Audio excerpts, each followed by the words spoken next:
Okay, we're getting started. Right as I went live, my food showed up. So I waited like an hour for it, and then I was gonna go live like after that. And then there's an issue with the order. The guy had to go and come back. They like forgot my food. But we're here now. We're here. We're gonna eat some pizza. And we're gonna talk about universes.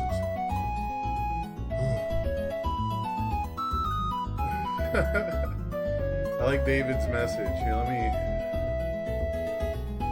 Oh, my lighting. Oh, all my stuff is messed up from the webcam event. Whoops. Alright, you guys get to watch. Let's get rid of that guy.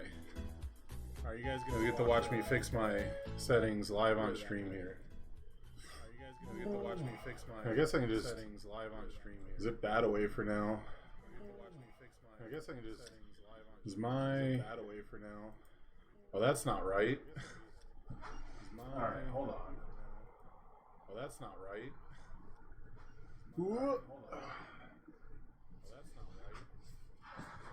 I like David's response to my going live message, though. I like David's response. What is making noise on my desktop, though? I like David. I have like desktop audio coming through. Anyways, where's this at? Alright, that should be a little better. I'm still not lit up on this side because my lamp on this side broke. So I gotta get that fixed. That being said, how'd you guys feel about yesterday's tournament? We had Bertolt get released, get previewed, and everyone went, "Oh my god, that character's broken. How could they ever do this? Did they playtest this at all?" And then, they errated him. And then everyone went, "Oh my god, this is useless. It's unplayable. How could you do this to him? How does anyone playtest this?" And then they previewed Bertolt. And everyone went, "Oh my god, this is broken. How could you do this?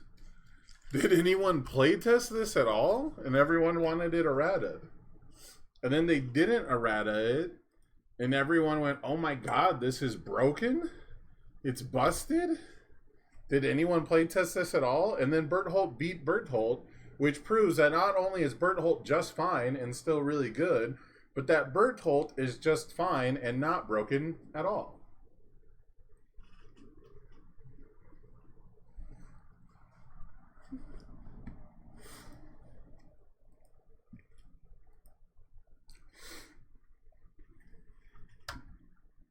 Yeah, 2-0 the only bird. Yeah, I don't think I even make it to finals if Marvin's playing Pony. Like, if Marvin didn't... I assume you had something else to do. If you didn't drop from top 4, man, I don't think I win that match going second. I didn't win the game going second, that we played.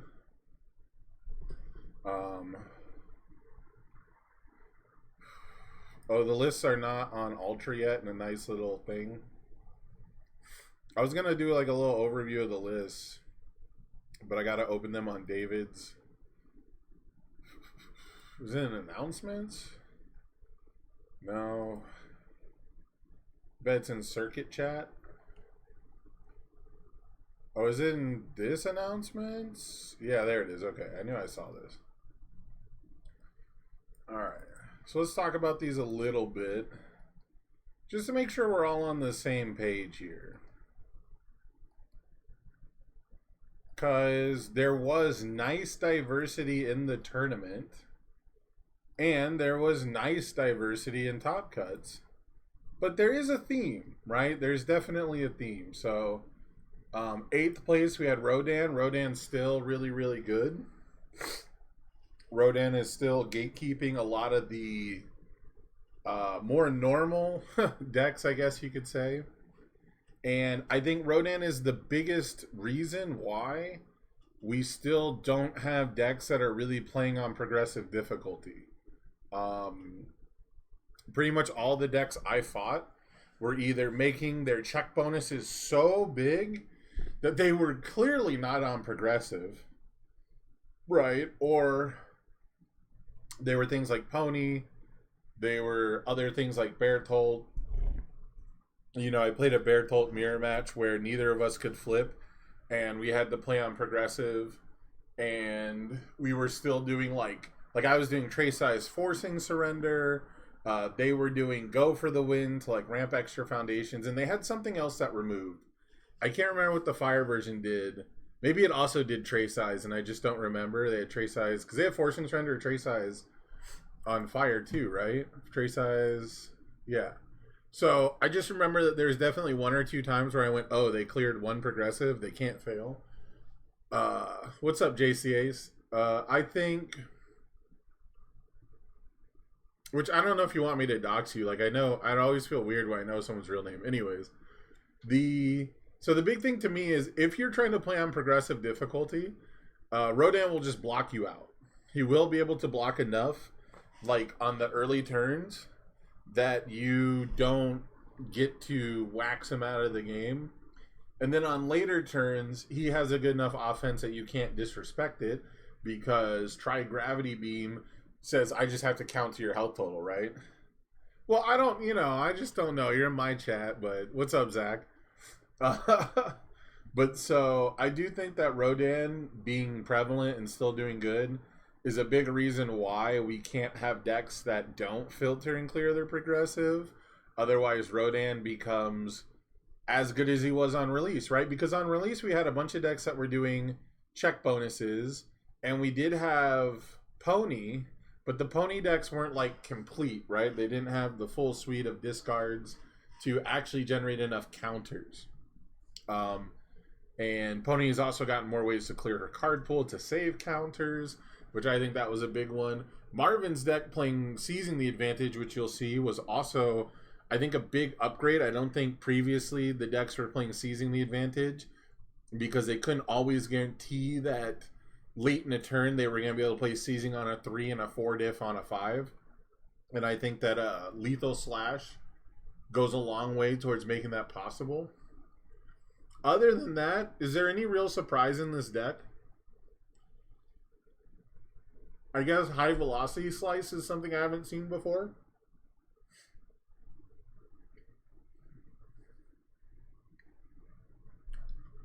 It does a pretty good job of ramping momentum compared to other builds. And the way it spends it is with Gently Theft, so Gently Theft is a little different. I think the biggest surprise is we're maxed out on some more situational cards. But Rejuve is a really good one to have, and how you kind of keep up with even the normal progressive playing aggro decks. I love the Gently Theft inclusion. I think having like 1 or 2 flash attacks against, barrier shields and stuff like that is really, really solid. The deadlock on it is solid, and this is a deck that's going to try to push you there. Other than that, I mean, we see some things that make a lot of sense that maybe you don't see all the time. Like Condescending Explanation. I don't know how many Rodans have been playing this one, but I like this one. Not only does it mean you don't have to mess with the attack, but it stays in the card pool for progressive. So this is great against stuff like Lethal Slash. But it's not so great if you don't have momentum. So having all these momentum tutors makes sense to me. I wonder if I think my internet might be dropping. Hopefully not. The last stream I tried to do, my internet was cutting in and out, so it ended up in chunks, which is why I didn't make it onto YouTube. Cutting in and out. So, but we shall see. Man. Yeah, I don't think there's too much to say here, but I'm glad to see that Rodan is like still good. I'm glad to see it's like still possible. But he's not dominating the format like people were worried about, but he is gatekeeping hard, I think.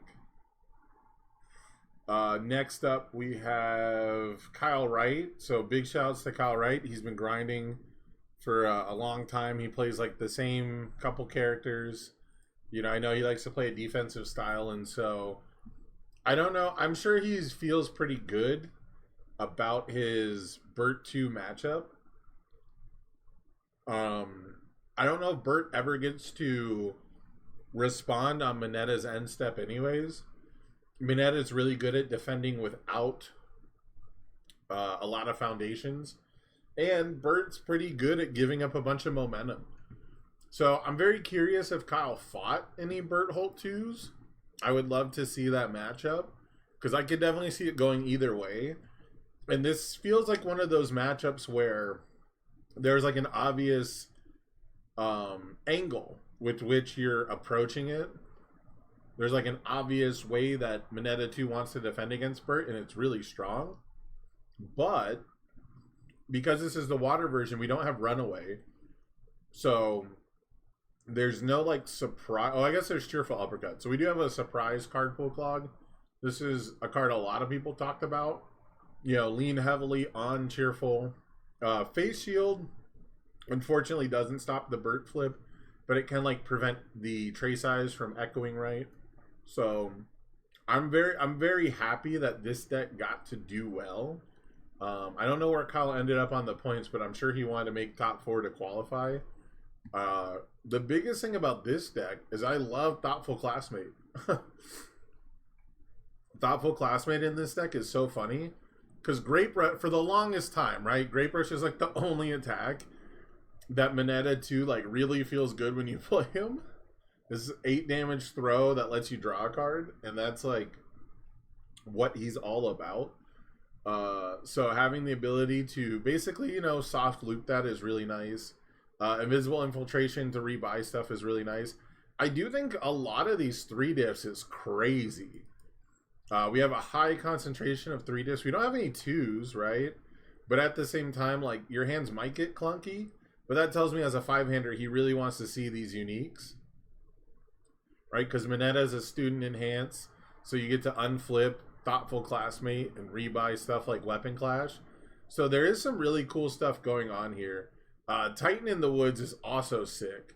Because a lot of times people want to add their face downs into the card pool, especially if they commit it as their first card. And so being able to destroy, you know, all of their face downs and force ready face up cards into the card pool is like how you achieve, you know, like the highest value out of Mineta 2. So Titan in the Woods is kind of a really nice inclusion here, and it doesn't get blown up by Bertolt or Godzilla or anything like that. So this could be super relevant once they start playing Enormous Axe. I regret not playing Enormous Axe in my build. I thought it would get a little too clunky. It's a little too cute. It's a little too memey because I didn't really have a way to reliably destroy it. But, you know, this would be really cool when, like, Bertolt destroys the board and he gets, like, that extra foundation, but it's face down. Well, now he doesn't. Andrew Porat. I've tested a lot with Andrew. I was really afraid of this deck coming in. It counts to 31 super easily.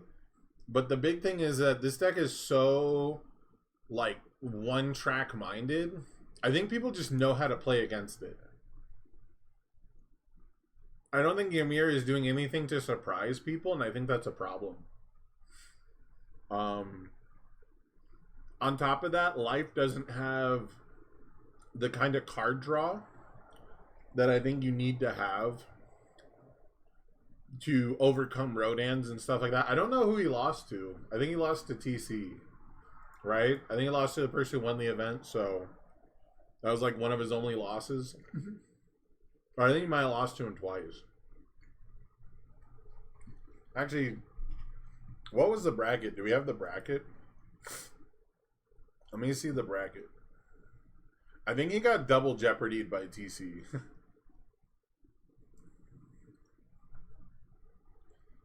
Does anyone have a brag? Here we go. First, no. He played Tim Keefe. Okay, he got beat by Tim Keefe.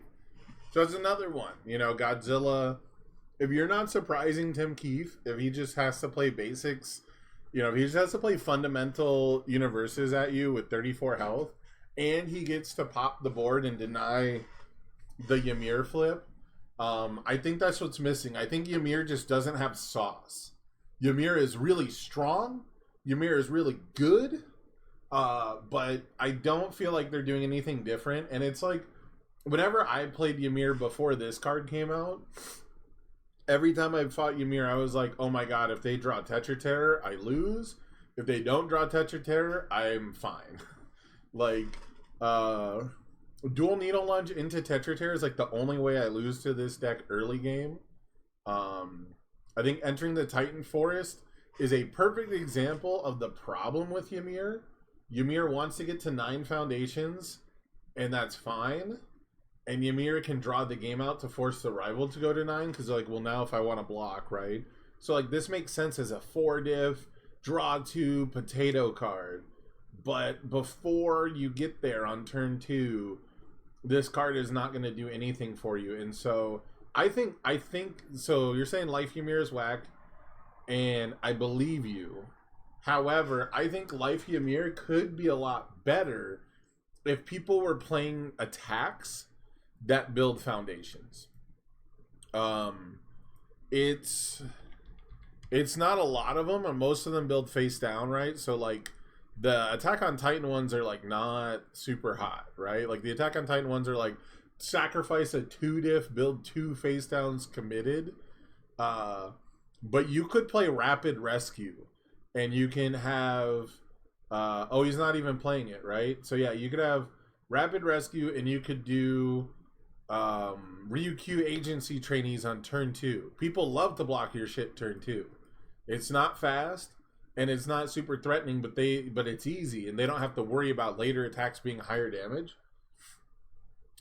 So having Rapid Rescue be able to build you another face up that you want, a second chance at new training method, right? You get to do new training form, then you get to play Rapid Rescue, pick up a foundation when you pass it, hopefully on a 5, and then the next new training you build, and you can go from 5 to 9 and like surprise people. Like, you gotta surprise people, and that's what Life Ymir is just not doing. It's just having like a very binary, like I'm winning or I'm not. On top of that, I think Canister Creation Strike could be really nice because you can remove any foundation. Well, I guess not any foundation, but you can like remove a 1-diff to get new training from the discard pile, get that response back, right? You can remove a 1-diff to get Wild Pussycats to go find it.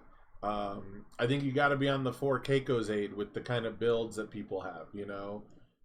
More defense definitely was like, I think everyone's biggest takeaway was the Ymirs are not playing defense. But I think even like a net launcher, like have one big attack. You know, don't be like super committed to the string. I like the Ymir builds with Tasty Riff. If we're gonna stay on life, it builds and it draws, and it just is like the 2-check sucks, but you're playing new training anyways, man. Like you're already trying to like high roll people on a turn 1 build. So I like the also Tasty Riff beats Jaw Titan. When people play Jaw Titan against you, you just target the Jaw Titan with Tasty Riff. And then you got to give it, you know, the 2 damage from Ymir somehow, or you just got to give it like 1 or 2 damage with Immortal, and then they can't pay for the response, and you get the Tasty Riff trigger. So like Tasty Riff also beats your counterplay. Ally Ymir is underrated too. The Ally foundations are not the best, but Command Pigeon Flock giving you not only +1 foundation, but also momentum for Tetra Terror. I don't think I'm pointing at it on the screen, but whatever. So I just think that Ymir needs some more sauce. Right now they're focused on card draw, because life card draw sucks, and they're like, if I just draw enough attacks, they're all big enough. I don't think that's the way to go. I think you play like hardcore defense, and you just recognize that you have the opportunity to super high roll, put a bazillion damage out sometimes, but you don't have to rush to that point. And it's much better to curate the overwhelmingness, especially like in a format with Bert too, where Bert can like cycle, and Pony can cycle and filter into those effects. You know, they're pretty much always gonna find what they want. So yeah, I think it's just the fire builds probably have more sauce, and they have enough life gain now that I wouldn't be surprised if fire is the way to go, but life is the version that topped. So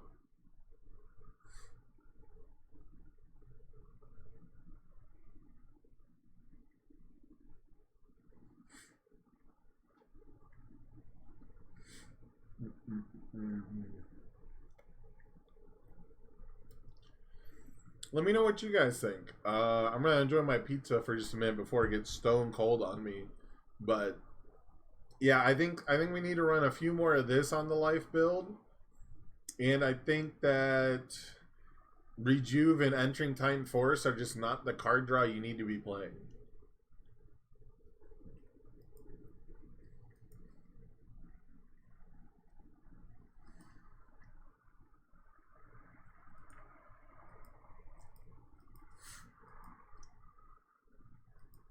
Man, Command Pigeon Flock fell off so hard, huh?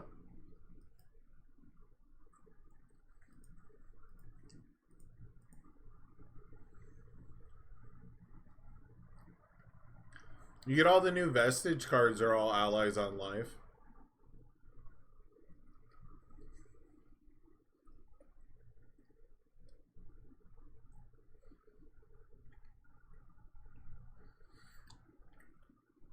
Yeah, let me see.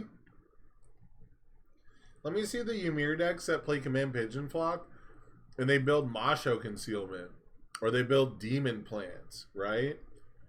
Demon Plants lets you ignore progressive, and then you can have those super long strings after you know, draw cards maybe a different way. Maybe play like 2 Rejuve. Then again, like I said, I like the Tasty Rip version. Ooh. You think the life deck's biggest weakness is it's always felt that if you interact with their immortals, they don't really do anything? Yeah. Yeah, they got the brief respite, but so does fire now, right?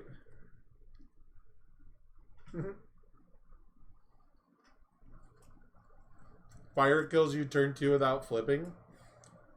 Okay.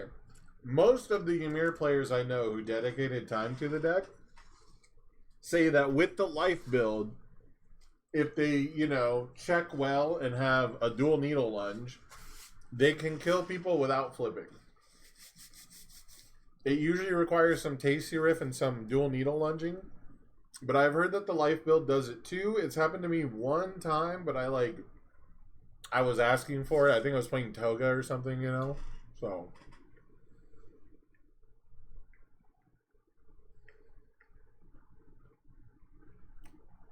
all in all, man, I do think that all the Ymir players are like, this deck is so busted, it's so broken, it's so dumb, and like, I just don't think any of that's true. But I do think this is, you know, this is the Rodan, right? This is the aggro version of Rodan, where I don't think it's fitting the meta mold. It's not doing what the other meta decks are doing as much, but it is like that second wrinkle. Because, you know, ramping foundations is similar to clearing your card pool, usually not as powerful depending on how many cards you play versus how much you ramp. But it is like in that your aggro deck better be able to race this deck, right? Your aggro deck better be like as potent as this deck. But Ymir still feels like a turn 3 deck the vast majority of the time, and that's where they want the format. So if they keep banning and trimming other cards, Ymir will still stay one of the best aggros. So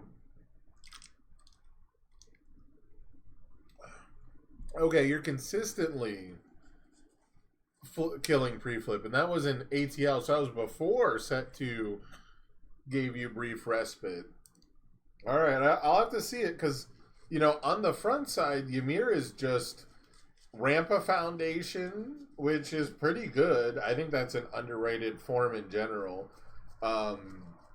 It's so funny. If Ymir got to keep the form on both sides, I think she would actually be winning events. You know, just because you'd be able to fast ramp on turn 3 if you don't kill turn 2, and like keep doing that kind of stuff. Be a bit more selective, but yeah, I heard you had someone playing fire, which is why I mentioned the life version is the one that topped, not the fire version. Ymir was the most represented character, right? If things like Rodan and Deku get squeezed out by Bert 2, Ymir's in a strong place. Ooh. Yeah, that's kind of what I mean, right? Like Ymir to me, so I feel like Rodan is a gatekeeper as a defensive deck. You have to be able to like Lamau Rodan's 6 blocks and still kill him, which you only really do that via one-shotting him, or like two-shotting him with like 2 big Titan attacks, or you do that by playing 19 attacks or whatever it is with no progressive. Like, I would have to assume that Rodan's Bert matchup is actually awful, but I could see it in, I'd have to see it in practice. Condescending explanation in Rodan goes a long way in that matchup, though. And that's something as Bert 2 I didn't fight against in testing more than, like, decks that were super slow. Like, I think I might have fought a Bertolt 1 or Reiner 1 that played it. Like, Chaos, right? I played, like, one of the transforming dudes who played it, and they were just playing, like, a mega slow 10-attack version of that deck rather than an aggressive Chaos deck. So I'd have to fight more. Backside Ymir already does everything. We can't let her free build also. Yeah, no, that's true, but I'm just saying. Yeah, so I think Ymir is definitely as good as people think she is, but I don't think she's as broken as people say she is. I think the vast majority of people see Ymir as definitely not mid. She's decidedly not mid, but she's not head and shoulders above the rest, and she hasn't been, and I don't think she ever really will be until she gets one more attack that clears her card pool, and if it's a 4-diff and you don't have to play it first, so also my Ymir build plays a lot of progressive ignoring. Like, I am an uplifting bond believer. People, you win games not because your stuff ignores progressive with this card. Oh, come on. Why is it doing that? All right.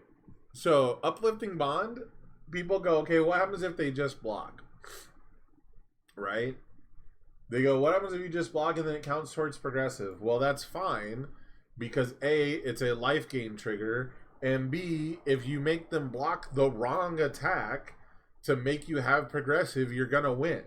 So uplifting bond is what I mean, like when Ymir needs some kind of sauce, this is sauce because this is winning both ways, right? This is a mutual agreement card. Hey, Marvin, thank you for the 18 months, man. That is super huge. I do appreciate that.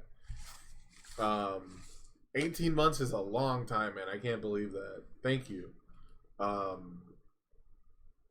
Andrew is not playing this. No, he's not playing Uplifting Bond. He's playing Pump Up, which is also good. I agree. I like the Pump Up inclusion. I think more Ymir should play Pump Up because he was smoking me with Pump Up. But I also think meeting Hanji is a really good 0-diff or 3-diff because you want to do what the 0-diff version does. But, and this is what I mean, right? So this is what I mean. Ymir and all life decks are crippled in a similar way to the air decks via their card draw is not optimal. The card draw is not easy enough and it's not flowing enough because entering Titan Force doesn't always draw you 2 cards.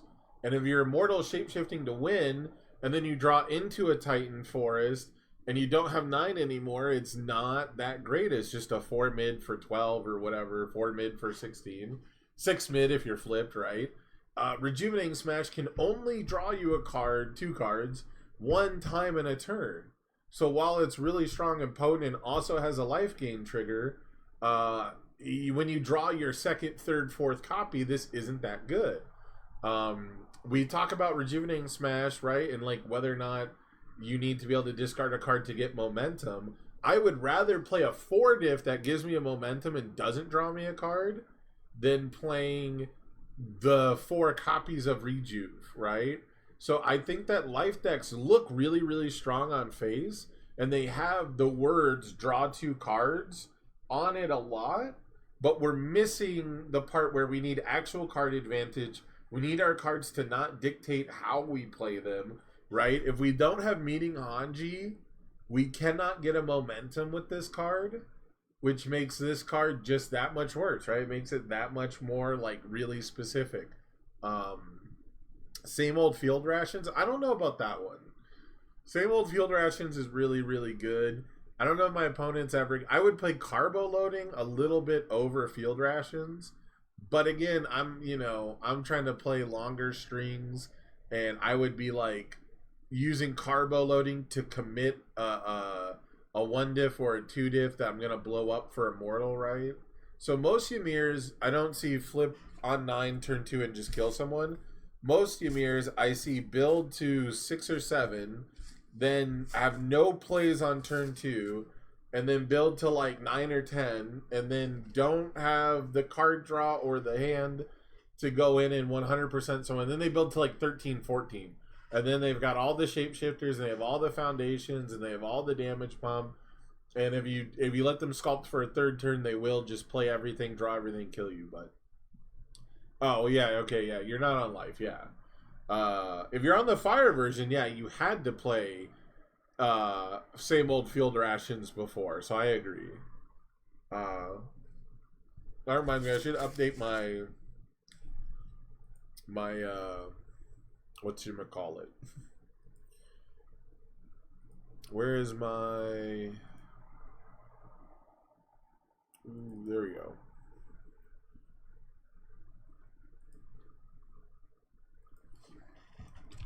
Here we go. Tier list every character. We are now at 14 out of 50.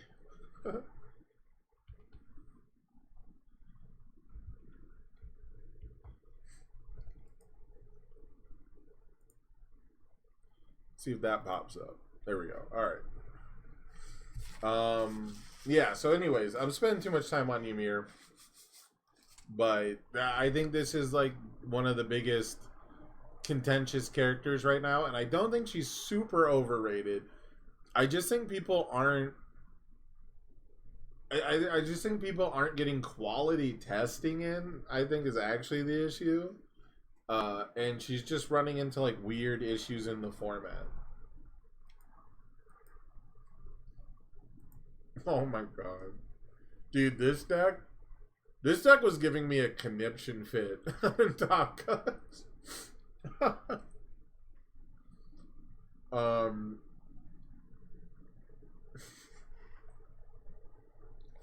It makes me feel a bit better to know that, or I heard, this is a rumor that Bill made this deck to like help teach his kid Universage, which is A, super cool, B, very sweet, and C, absolutely terrifying. I genuinely believe if in our I think it was game 3, I'm pretty sure we went to game 3 because I know I was not doing super hot into this deck. In the one game where he once per gamed, he won, right? If he once per gamed all 3 games, I think he wins the set. Truly, I believe that I lose to Bill Evans in top 8 if he just doesn't try to attack me. Yeah, all he had to do was wipe the board. Correct. Especially if he saw me at... Because I think I went to 9 on my turn. I had 9 before his turn started, so it wasn't like I sneaky ramped. Or maybe I did sneaky ramp once or twice. And yeah, he didn't take as much momentum as he could have. He was definitely like shifting things down to reset shift attacks. But I think this is a good build for fighting Bert specifically. I don't know what it looked like into his other matchups. Like, I have no idea what this does into Rodan. But I could see Rodan just losing the block zone lottery and getting absolutely smashed. But I'll tell you what, man. These 2 attacks, these are like the main 2 attacks he played against me like the whole time. I think he played all of these except Card Titan Russia. At least once. Jaw Titan attacks is a great, played on an 8 third move in this deck. But the knockdown blows were killing me, bro. The knockdown blows were like 9 high for 10 or 11. They were getting like other stats pumped onto it. And then I knew he was going to pass his next one. And is there actually foundations with 5 control? No. Okay. I think I also barely won a game because he checked a 5 on City Rampage instead of a Foundation once. So, like, the margins were super slim. 2024 Texas Smash? I don't know if I agree with that comparison as far as, like, except for the I have to block the next one. Usually you had to block the Texas Smash and the next one. But you're not wrong in that respect. The Texas Smash being like 7 high for 11, and you're like, well, the next one's bigger. So I get that. I get that.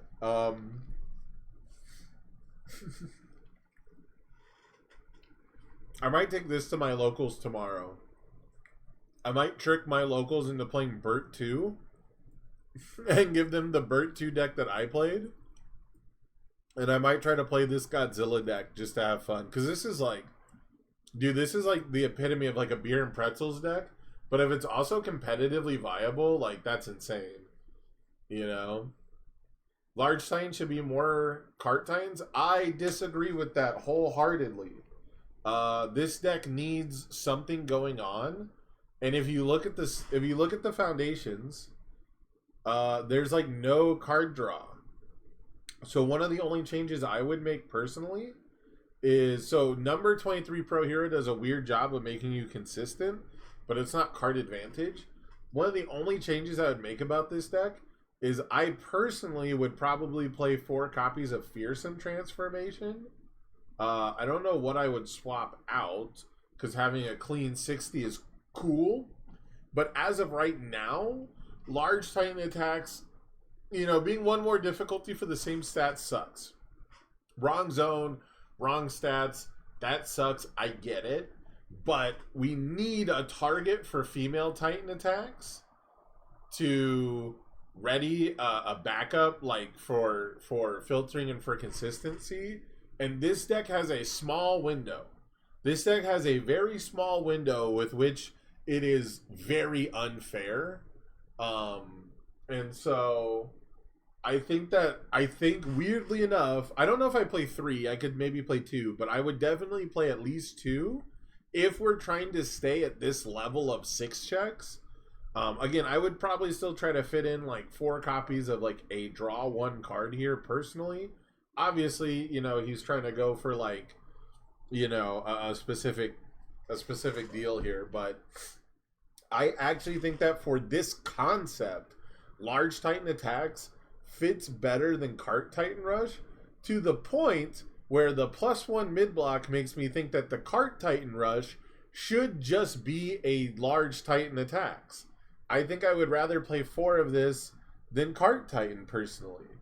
Add Colossus does not work because playing it on an 11 with even +5 to your check sounds like the only time you would get to play Colossus.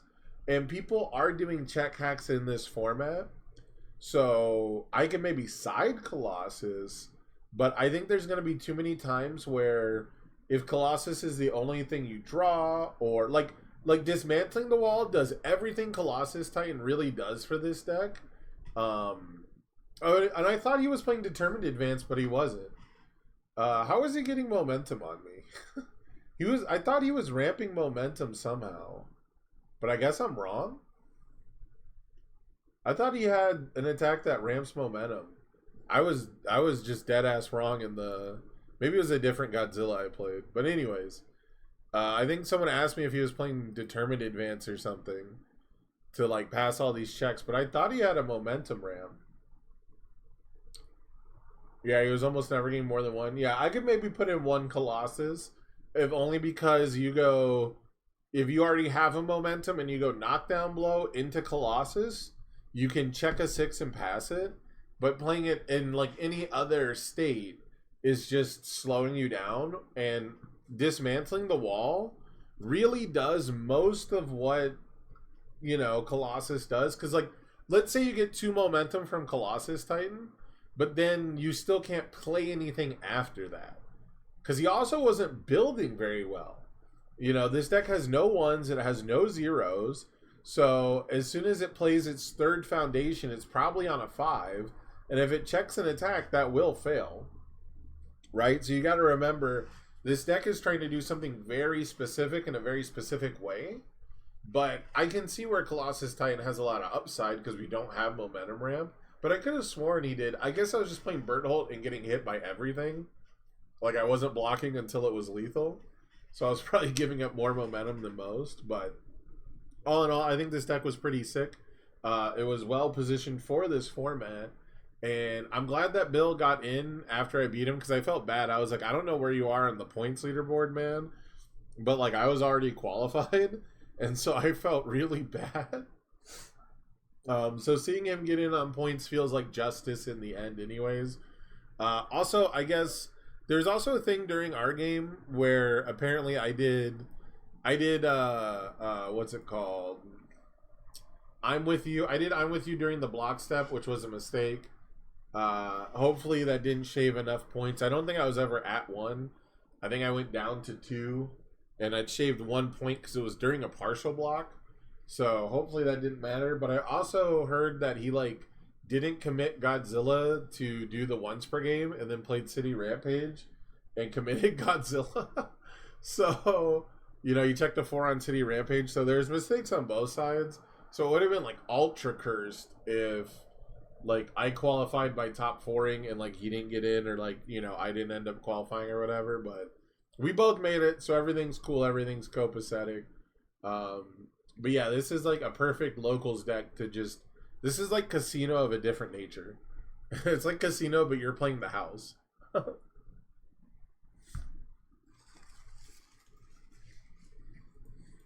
Okay. We got big time Timmy Jim. Tim Keefe. Tim Keefe on 20 attacks out of 60. Yep. Clean 60. Battle Arena is something I expected to see out of Godzilla. Lets you actually play those attacks after you once per game.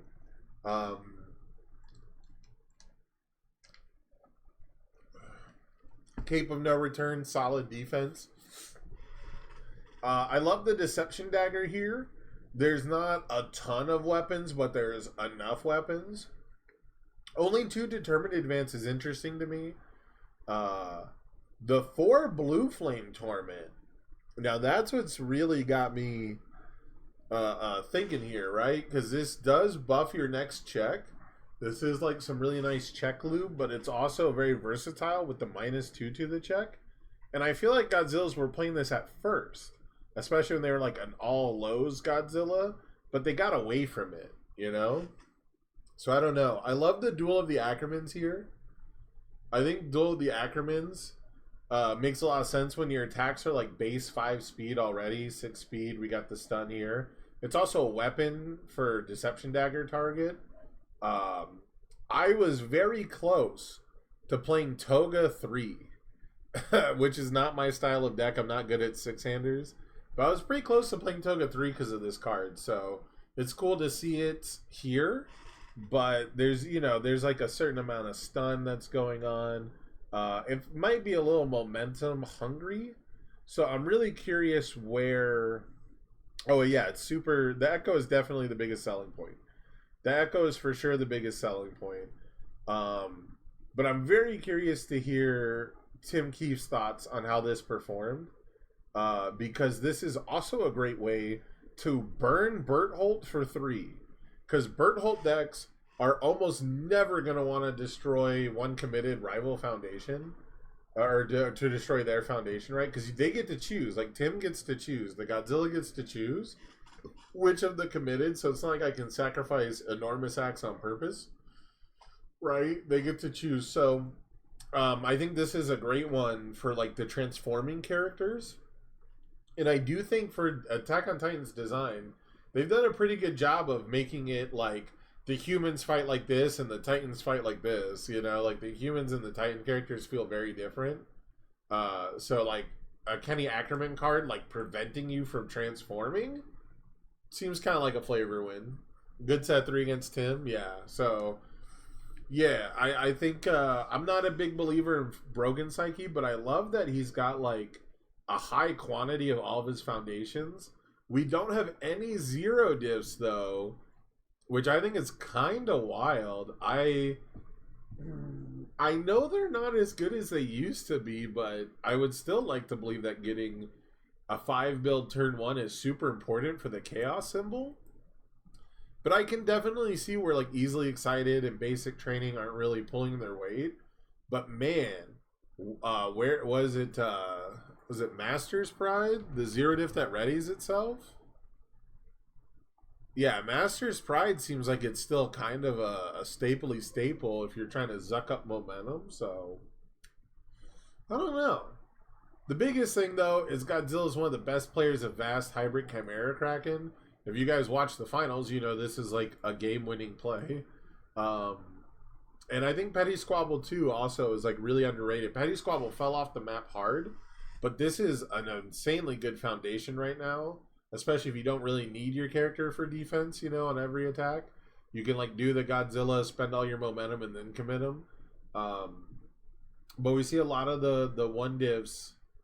A lot of the one divs are you know, staple S. They're mostly about card draw. The Where's Your Smile now is super cute. This is a card people should have been playing by now to stop combined firepower, right? Add 1 card from rivals, discard pile to the bottom of their deck. Seems pretty good. So Tim's got some sauce in here. I'm very curious how much, like how many times did he play this deck before he just went, yeah, I don't need a 0, right? I don't care about having this extra build. It's not worth the deck slot because he's at 60. He's got a third of his cards are attacks. He could easily add like 1 attack and like 4 foundations or something and be at 65 and just have them. But yeah, I also love that there's a lot of 3-ofs and there's only a few 4-ofs. This is kind of how I end up on decks a lot. I'll have like all these will be like a 4-of, you know, and then I'll just be like, all right, well, I'm at 70 cards. Let me trim 1, 2, 3, 4, 5, 6, 7 cards, right? And now I can get back down, you know, trim a couple 3-ofs down to 2-ofs. But yeah, I think the no zero diffs is probably the most revolutionary thing about the deck. And I'm very curious, like, what was the thought process of these cards do nothing in my stage enough that I don't even need the build consistency? Because again, I feel like Master's Pride in a deck where you are trying to be a momentum haver is, I don't know. I feel like it's got to have some value, you know.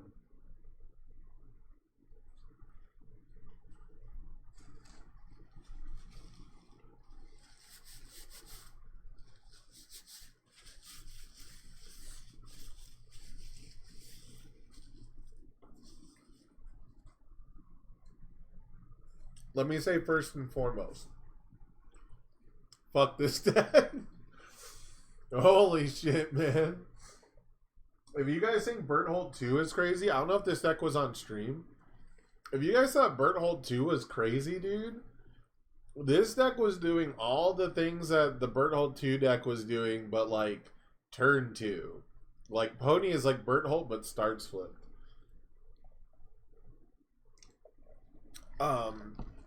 Giving her more ways to clear her card pool was just a mistake. They never streamed? No, they streamed the air deck. Well, the air deck is cooler, but not as good.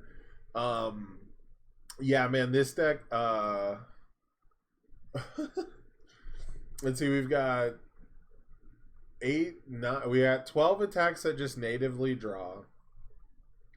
We've got another 3 that, yeah, they would have streamed you beating my ass.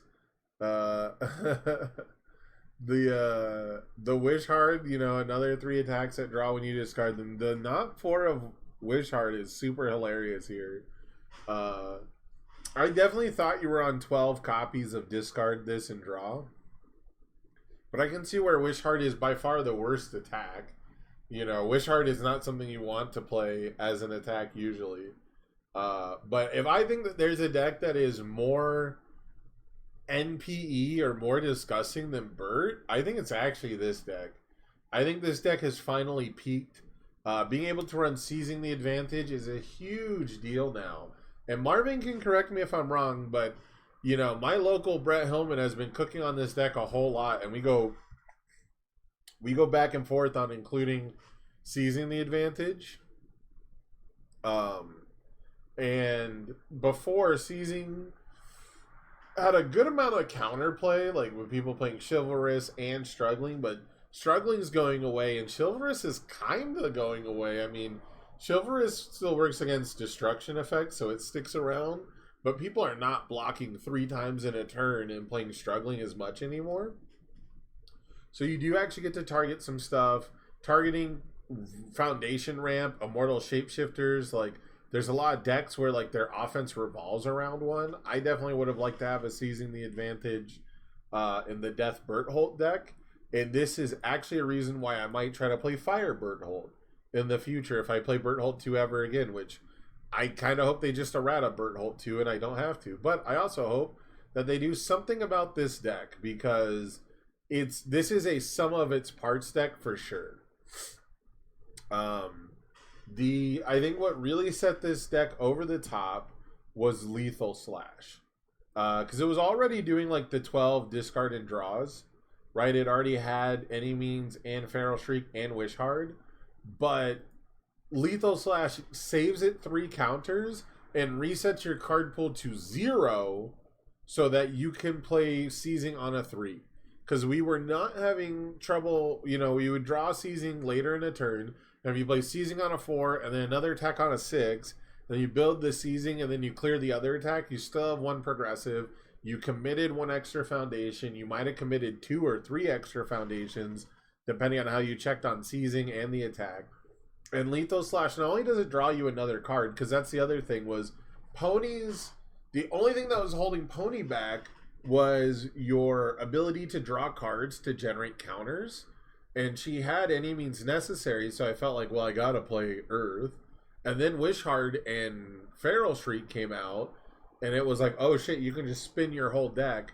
But we were always 1 counter away from having like true card pool equity, We were always like 1 counter away, 1 Mother's Embrace away, 1 ramp away, and now she has it. Now Lethal Slash gives that to her. I thought we might end up playing like one of the 3 diffs that clear our card pool from AOT, but it turns out that a one-time card pool clog is not the biggest deal. But I truly, truly believe that, at least in the games we played, if you play this version of Bertolt 2, you will almost always lose to this version of Pony.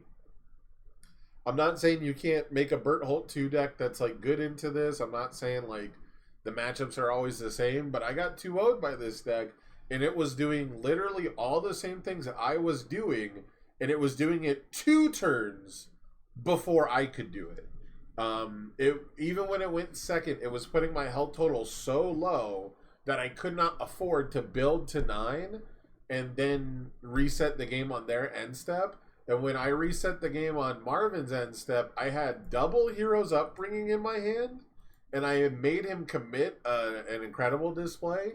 And because of Lethal Slash, he was still able to play like 5 attacks on 2 foundations, even through checking like, I think he checked 2 3s. He might have checked 1 3 on the last one, but I just remember in the end of our second game, he had 2 foundations and Pony up, and he had 2 cards in his card pool, and I asked him, I'm like, how many 2 checks are removed from the game? And he said all of them. And I was like, so you can't fail this? And he's like, yeah, I can't fail this. And then he showed me the second Falling Skies, right? So,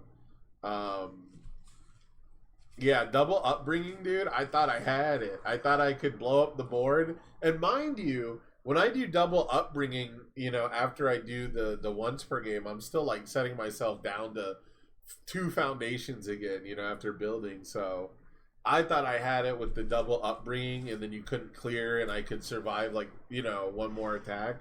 But it just, it did not matter. Once I flip, I get none of my -2s anyways. Like, I did a good job at defending against this deck until I ran out of response -2 damage triggers. And after I ran out of these, I just got steamrolled on the next turn both games. So I was doing like -6 damage and shit and felt great.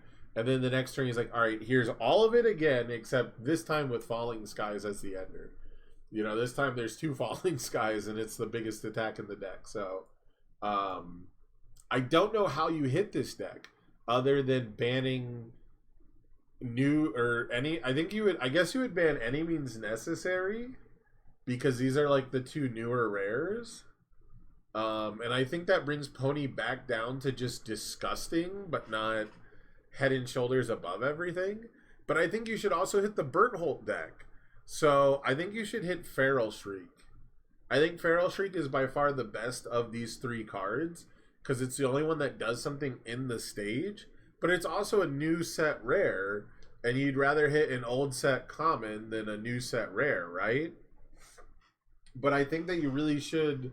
I think they really got to do something about Bert 2 and this deck. And again, this is a Bert deck that is not playing any AOT 2 cards. Like, I don't want to take anything away from TC's win. He outplayed me. He built a better deck than me, and he played the matchup right, and he did everything right, and I did everything wrong, Like I was put in a position where I had to do everything wrong is how I should put it. He put me in a bad position to where I had to make poor choices, right? But once you see this deck, but with Colossus SWAT, and it's like forcing its own transformation. Like, go for the win, and Colossus SWAT goes so well together because your rival's probably going to build to like 6 or 8, and you're going to be at like 5, and then you can go up to 6, and then you can go up to 8, and then you just need like 1 weapon clash or 1 other ramp on turn 2, and you can transform turn 2 with Bert. My deck could not, though, because I didn't have access to Colossus SWAT. Is it even a rare? I don't know if SWAT's a rare. We didn't have any AOT 2 stuff in time, right? Oh, it's an ultra rare. Yeah, Colossus SWAT's an ultra rare. So once you see this version of the deck with like 3 or 4 of those or something, like, it's gonna be way different. You do not give a shit about checking a 3 on Colossus SWAT if you're gonna transform anyways, right? So I'm very scared about the future for Bert 2. But I'm also really scared about the future for Pony because this was not like a final version of this build. I think this is very close, right? And yeah, like, you get to play Earth. Like, you don't have to play dog shit death symbol now. Well, dog shit defensively. My defense is not real. But this has like Pageant Queen and stuff, right? Like, so yeah, I think that they gotta do something about these filter your whole deck cards. Like, I don't know how you do it because Electric Moth is still gonna be there, and it's still a discard and draw 2. I guess it stops being a discard and draw 3 more often though. But yeah, Lethal Slash put it over the top. It really helped out a lot. I think it's the only AOT 2 card here, right? Yeah. The Saving Bakugo is pretty interesting to me. If Marvin's still in the chat, what's the deal with Saving Bakugo? Do you think people are playing Reiner 1? What are the flip effects we're worried about? I feel like that there's like 2 other 0 diffs I would play on these symbols.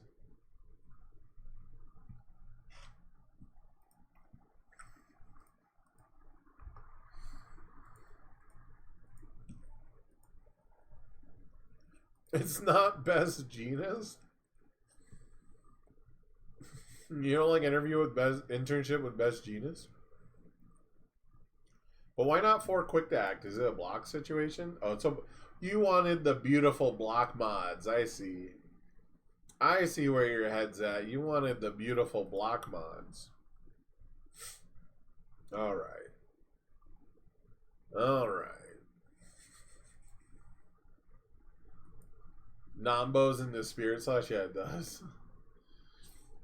Yeah. Okay, but hear me out. You can drop the 3 Saving Bakugo, and you can have 4 of the good 0 and 4 of the other good 0. And then your blocks are 21, 22, 21. That's pretty close. I guess you'd have to add a third 0. I'm just not a Saving Bakugo believer, but it is good when it's good. If your opponent's actually playing flip effects, like, it is good. You don't have 4 number 10 promos? That's why? First of all, you could ask me. I could have sold you one. I don't have them anymore, but I could have sold you one. I'm still waiting on my... Was number 10 hero... What's Was that a season 1 promo this year?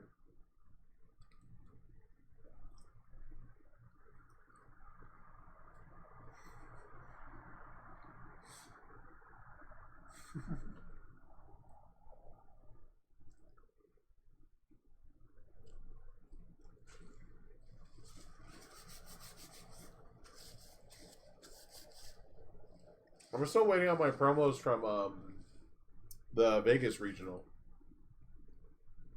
Okay, yeah. When I get my season 1 number 10 pro heroes, I'll send you one. That's a crazy reason. You know, you guys don't have a 4th copy that someone can let you borrow?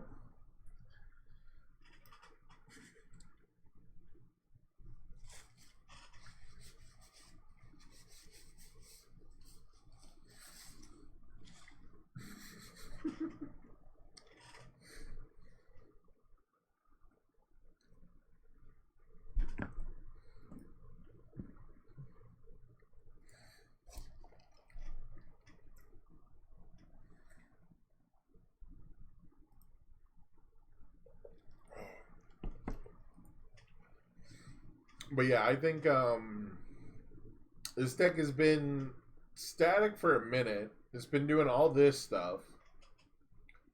But now we have Lethal Slash. And my local Brett Hillman was playing Tetsu Thrashing. And that card is also disgusting in Pony. But it was kind of... I don't know how you put it. It was a little contentious because of the 2-check. But Lethal Slash clearing your progressive, I think, is a much bigger deal. It gives you a longer extension.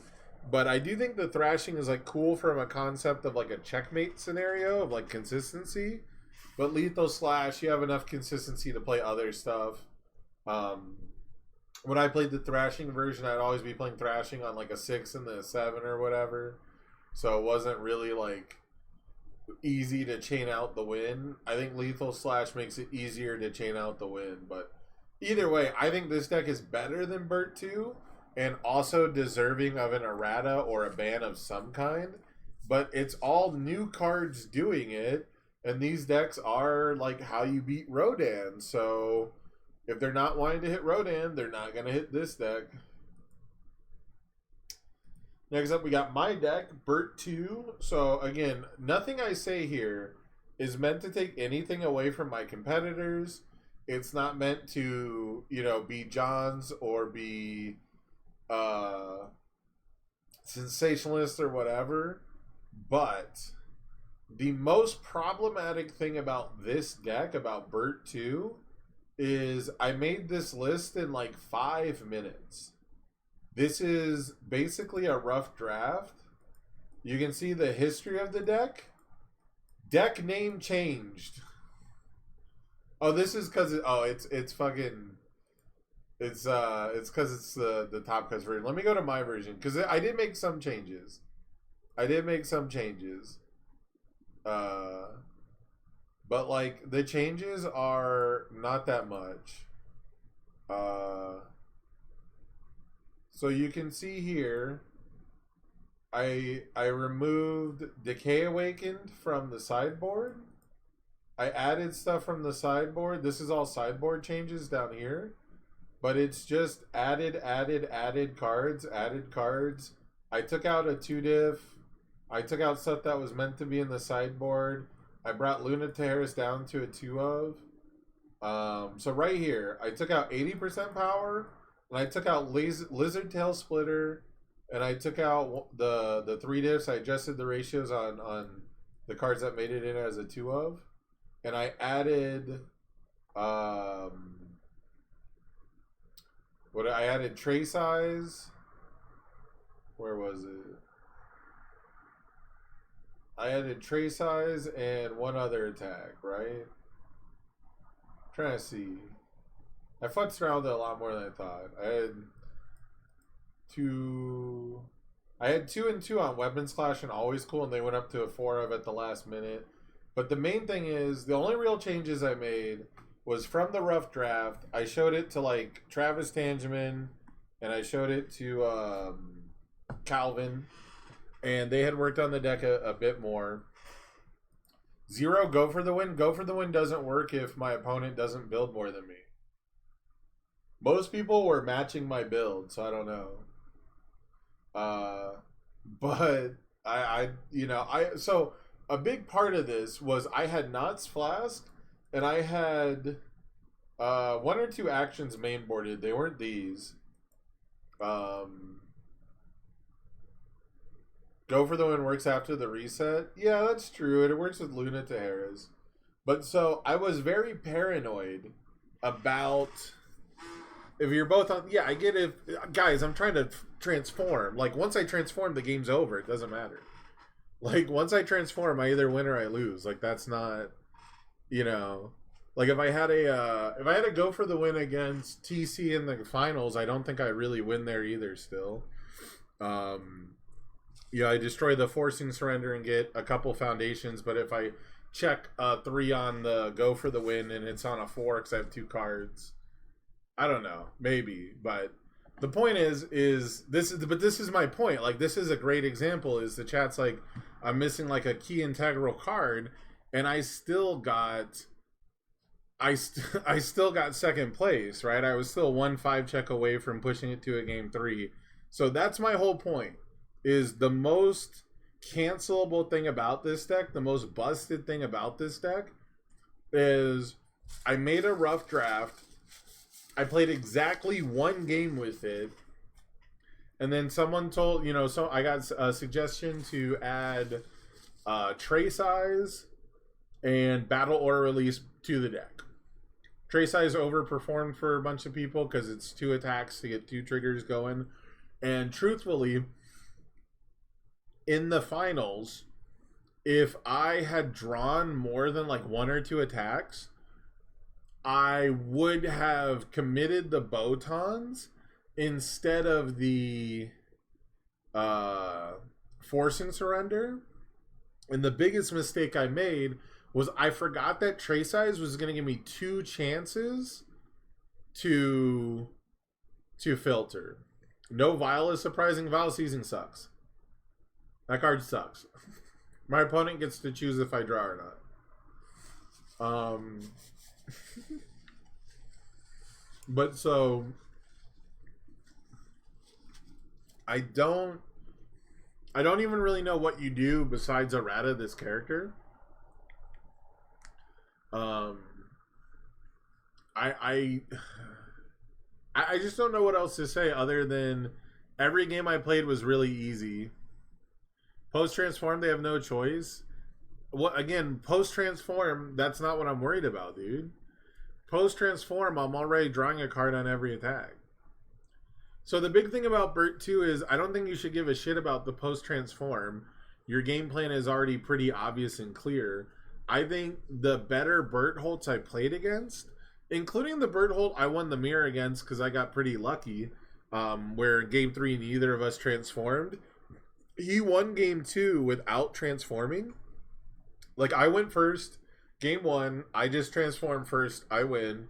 Game 2, we both played around the transform, and his deck was better untransformed, and he won game 2. And then game 3, I had to get really, really lucky and win without transforming. So, like, the biggest takeaway, again, for me is I took 5 minutes to build a deck list, showed it to 1 person, 2 people, showed it to 2 people, got 2 cards swapped out, took out Knots Flask, and played it 1 time.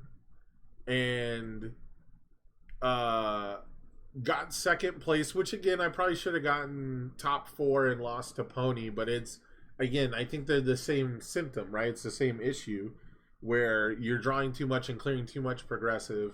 So, if you don't want to ban Feral Shriek, you have to errata Pony and Berthold or something. Like, I don't know what you do. And I don't think Berthold is... So, here's the fucked up part.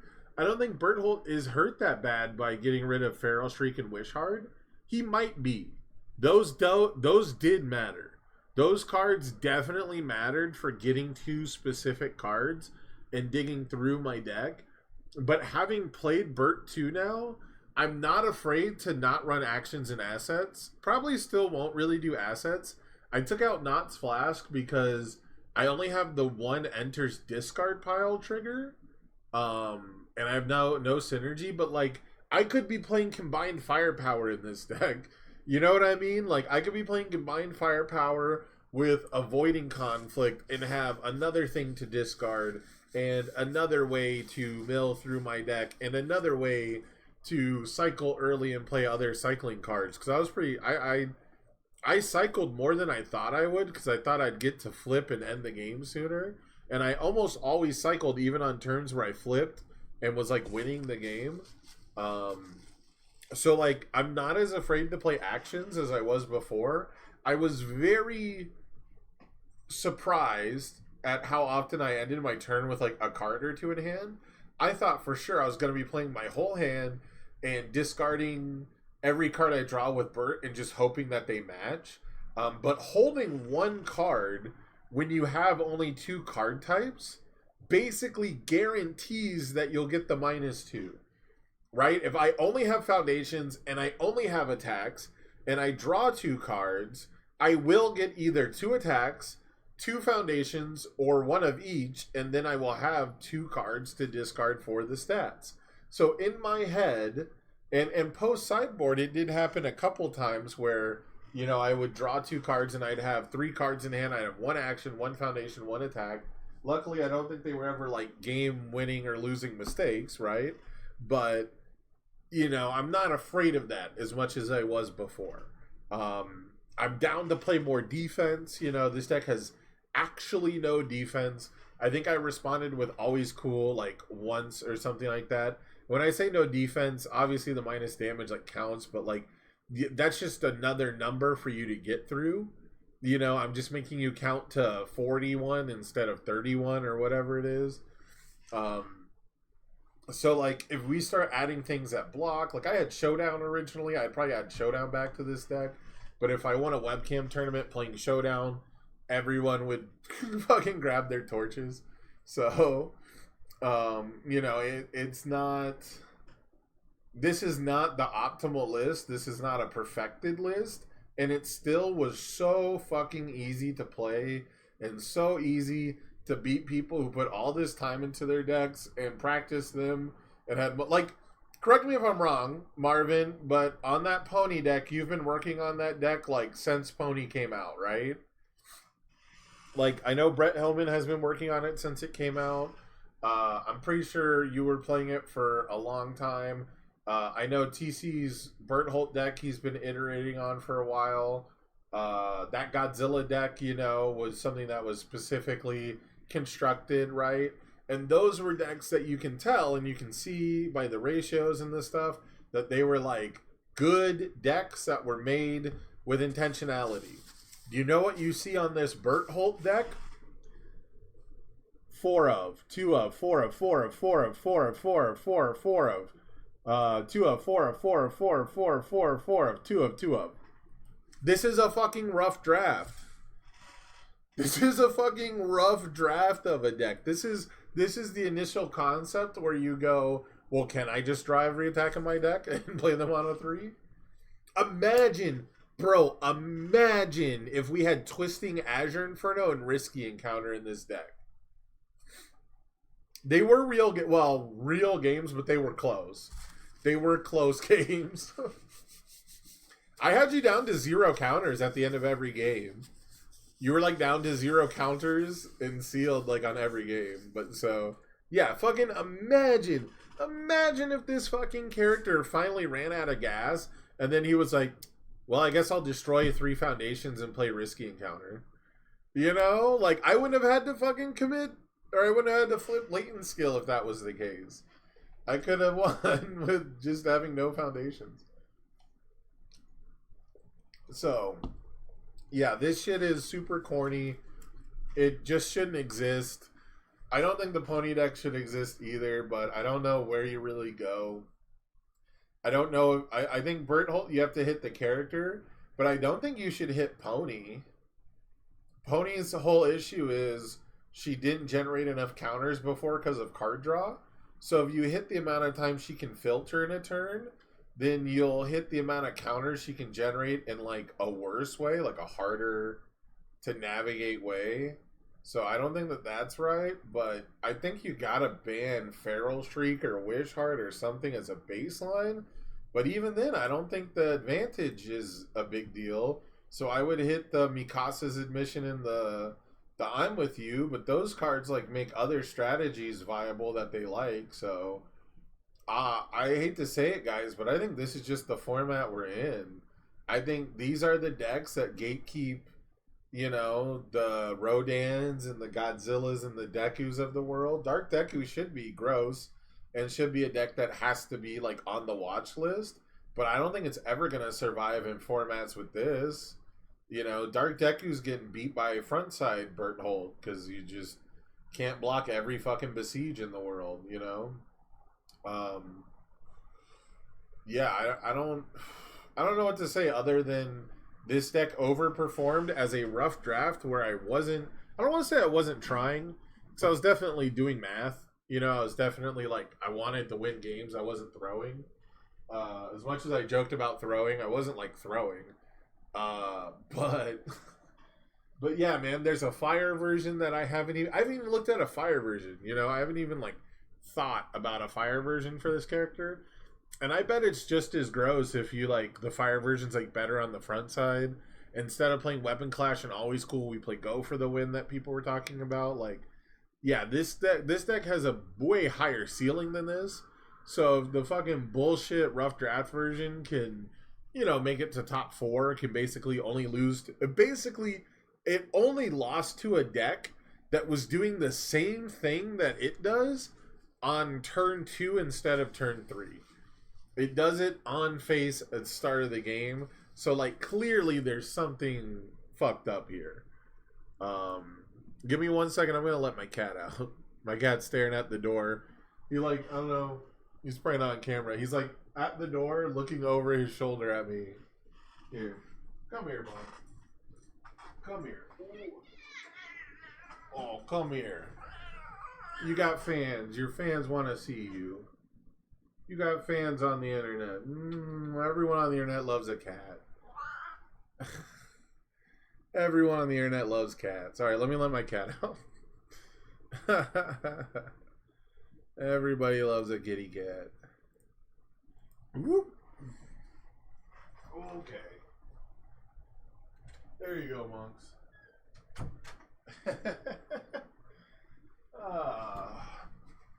What a good little cat. He was with me all night last night after the tournament. After the tournament, man. So I went into that tournament with 0 sleep. I was awake for like 24 hours. If you guys know me, you know I'm superstitious. And every tournament I've ever top 8'd at, I didn't sleep the night before.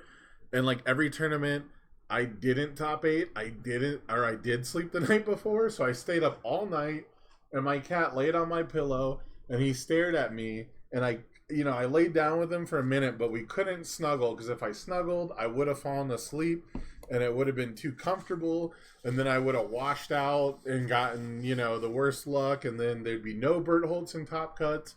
And then everyone would be like, oh, see, Bertholt's fine. But then Pony would have, well, I guess Marvin still would have had to go. But either way, this just proves that 100% of the time, if I don't sleep before an event, I will make top cuts. And if I do sleep before an event, I won't make top cuts. So I'm going to stick with the superstition. It's not real and it's not true, but it is 100% accurate. And that's fucking science. So, you had Star Wars locals, you lucky bitch. Dude, the Vegas Star Wars locals was so like low-key toxic that I just didn't want to go anymore. And I don't, like, I bought 2 boxes of set 2, and before set 2 boxes could get to me in the 2 weeks they took the ship from like bumfuck Florida. What's funny, I bought a box from Bromley and Unfun Stuff and his showed up in like 2 days, and the other guy who's also from the same like lower end of Florida took like 2 weeks. And so I decided not to open them until I had both, which was stupid because Bromley's box gave me a hyperspace foil Bazine and a crate dragon, and the other box was dog shit. And in the 2 weeks it took me to open the boxes, the price on Crate Dragon, which was the most expensive card I pulled, went from $35 to $18. Like, everything fucking tanked in Star Wars Set 2, and I'm so fucking annoyed. So I just, like, I basically quit playing Star Wars. That being said, Malcolm Hall, who you guys might know for his retro to standard and standard to retro series on YouTube, big friend of the channel who's been on stream quite a bit, he and I are probably going to start grinding for Star Wars, you know, TTS wise. So I'm hoping to get more into it. And if I'm being totally honest, if nothing changes competitively for universes, like, I just don't think I'm going to be playing outside of locals. And even then, I only really want to play on locals to, like, support the game. And I don't know, man. $10 a week to play a game I'm not enjoying is so far out of my budget. It's not a big deal to a lot of people. But for me, that's, you know, not something I can really, like, afford to just do.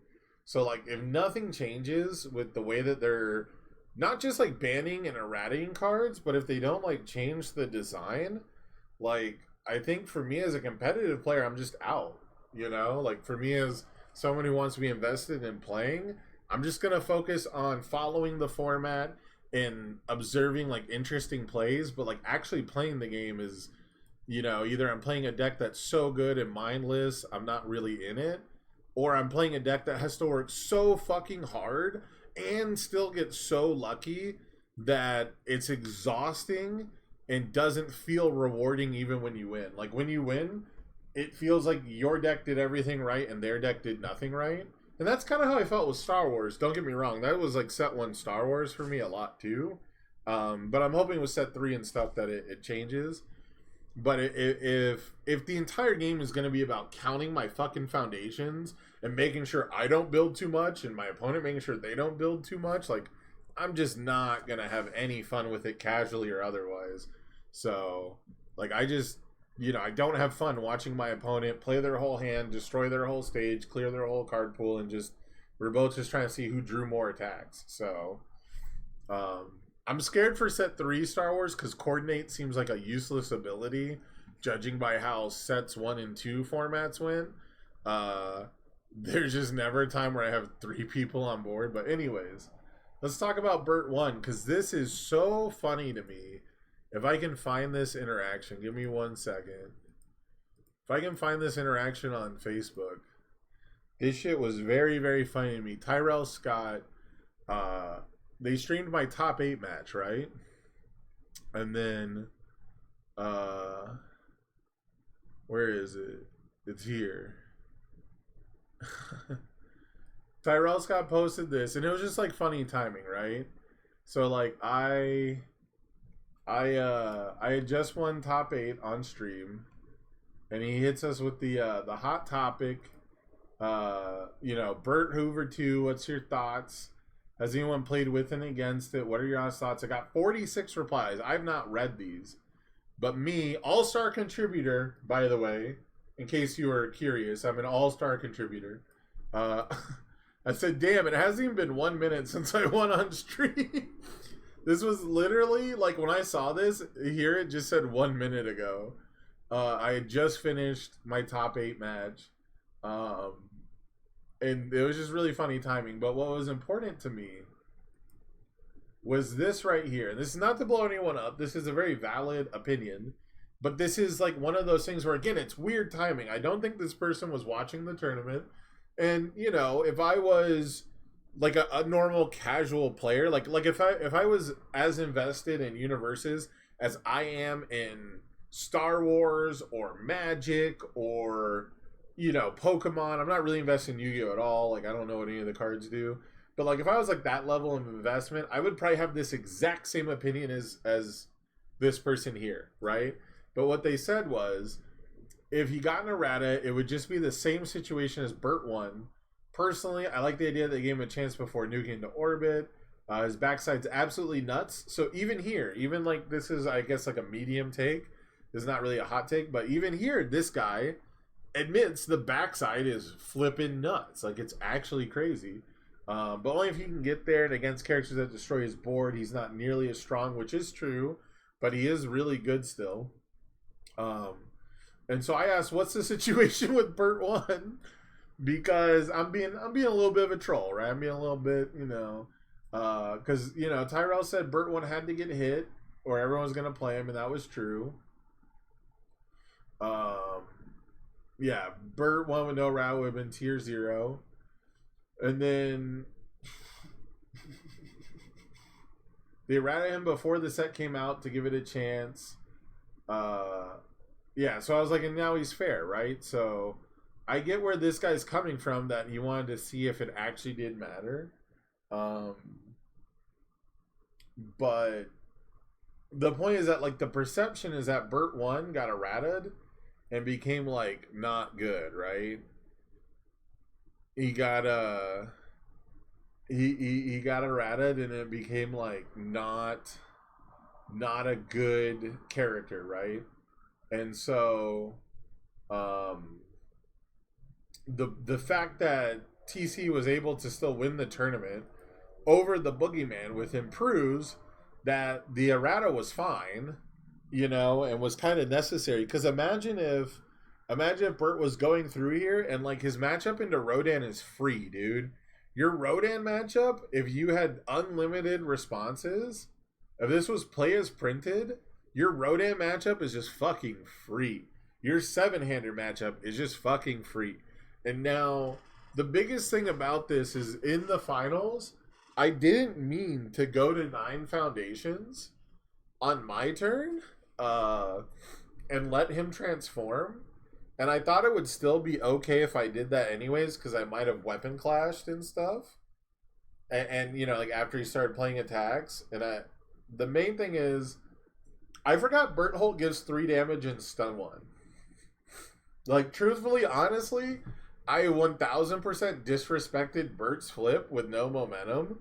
Because I'm like, well, he's not going to ruin anything. He's not going to burn me for anything. Like, what do I care? That plus 3 damage was a big deal. So, like, Bert as just, like, a flip and like, stun and gun deck is, like, totally legit. So, I think people might focus on the flip too much, which I do too. But they just forget that, like, your attack gets stun 1 and 3 damage is, like, crazy good. On top of that, the once per turn after your rival flips a foundation, sacrifice it, you're most likely going to get a ready foundation from that. It's not going to happen every match all the time, but it definitely mattered in finals, right? So everything had to go right for that game 2 to happen.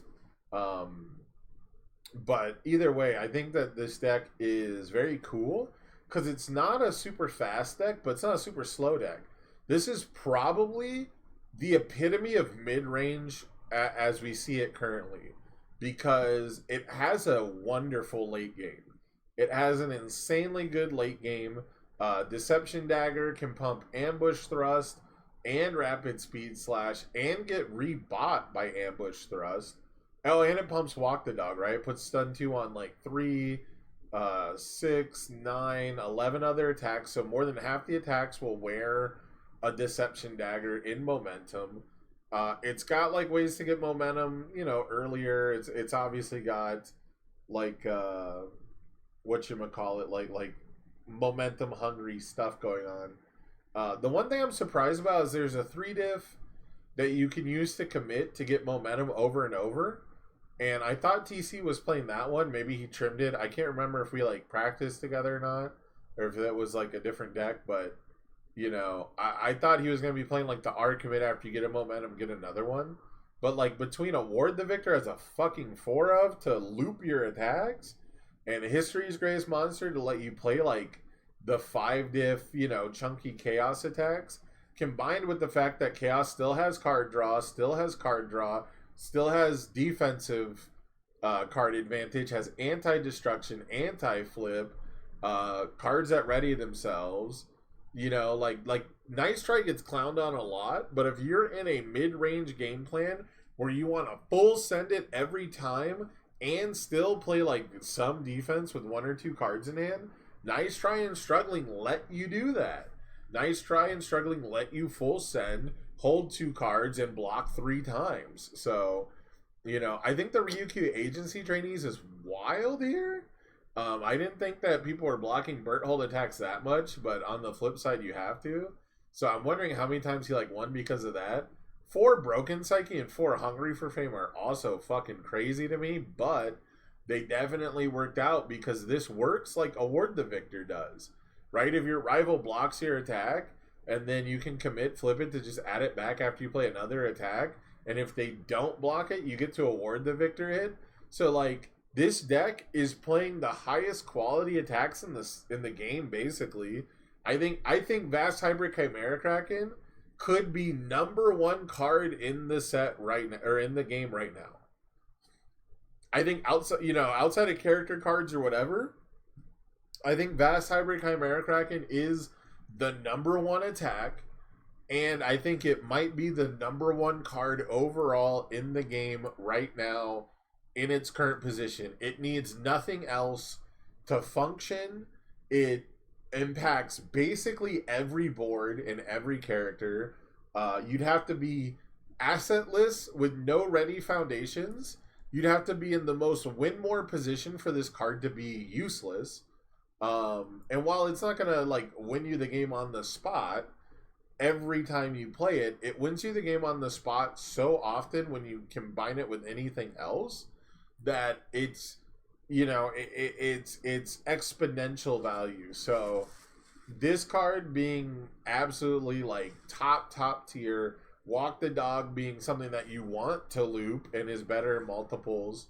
You know, Double Trouble, like he just filters through his deck so fast. Same thing, right? Pony, and was Pony like 3rd place? It was top 3, right? We were at, I shouldn't have closed these as I go. But so where was it? I think the top 4 were all discard and draw decks, right? Ooh, was up here. It's in this announcement. Who's the top 4?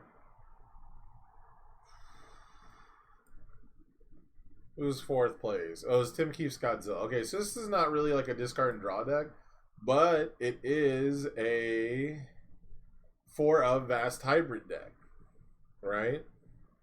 And it's still got, you know, a certain amount of can tripping going on, and he's got Petty Squabble, so it kind of is a discard and draw deck. But yeah, that's my main takeaway is like right now we gotta filter to get to the good ones, right? Every deck is trying to filter and it's trying to loop the good ones. It's trying to dig to the good ones. And so you cannot be caught unawares in this format because all the good decks are going to draw through their whole deck to get to where they need to be to play. Like TC did not brick. He did not brick in any of the matches I saw him play. He did not brick against any opponent. I heard him talk about the Double Troubles smoked me with both the stun and the filter, right? So, yeah, discard and drawing, filtering to get to the good ones is a huge part of this format. Having your character put 3 damage on 5 diffs on Vast Hybrid Chimera Kraken is definitely a part of this format. And then I think the only thing that could be a bigger deal, right? Bertolt also denies the Bertolt flip. Like Bert 1 also destroys cards in the stage.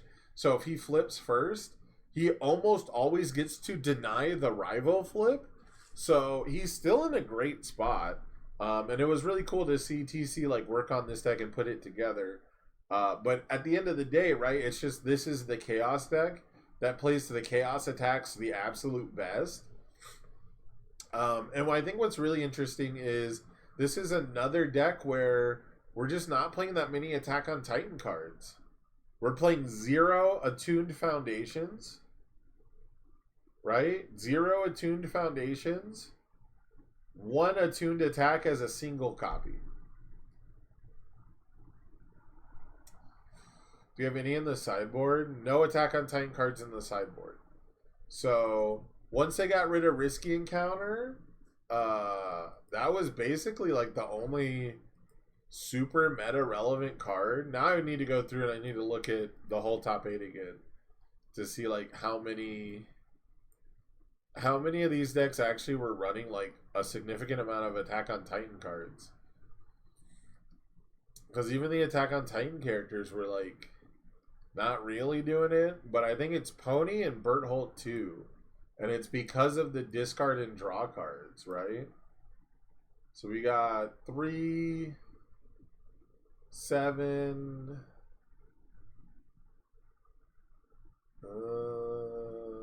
11, 15. So Pony's got 15. And every single one of them is either draw a card or discard a card for something. Everyone mad about AOT2 being legal in top 4 has basically none, yeah. Bill's deck is all AOT attacks, yeah. So we're going to have like one AOT deck. So 15 out of 65 is a decent chunk. That's a good chunk. But we only have one AOT2 card. And we have 3 AOT1 cards. And they're all built around clearing and drawing. So keep that in mind. And then here we got 2 copies of Determined Advance, 2 copies of Duel of the Ackermans, 4 Titans Pursuit, so we're up to 8, and 4 Horrifying Realizations. So we got 12 cards.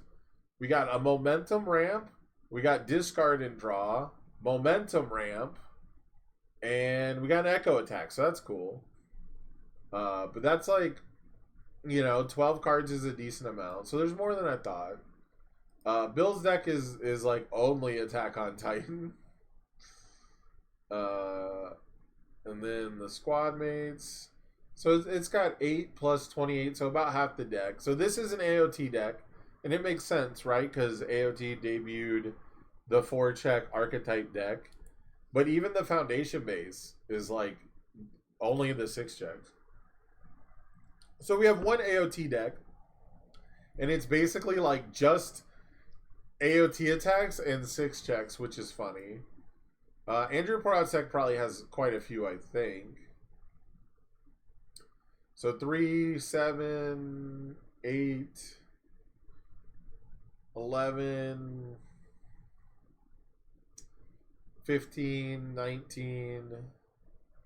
So we got 19 here. So, okay, it's a better chunk than I thought. In the top 8, it's a better chunk than I thought. But as far as AOT2 cards go, we got 5 here. 5 from AOT2, but 19 total is a good chunk. Kyle Wright. Got 1 Colossus Titan there. We got 4, so we had 6 total. So we got 6 in the Mineta 2 deck. And then, what did Rodan have going on? We got the VME. Very small amount of VME decks. VME not dominating without Ryuku's free momentum. Not even playable in Bird, which is kind of wild. But if you're spending momentum, you're probably not winning. If you spend momentum to stay alive, it's rough. So we got the high velocity, which is cool.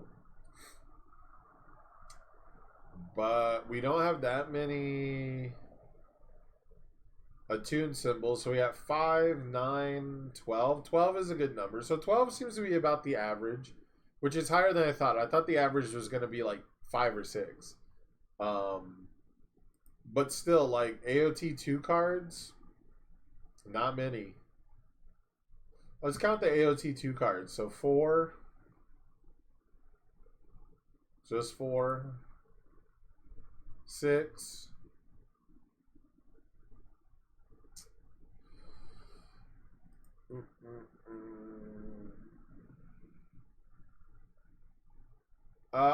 Do I have to count Cart Titan Rush? I guess it's in there. What does that make? 7? We're at 7 AOT 2 cards.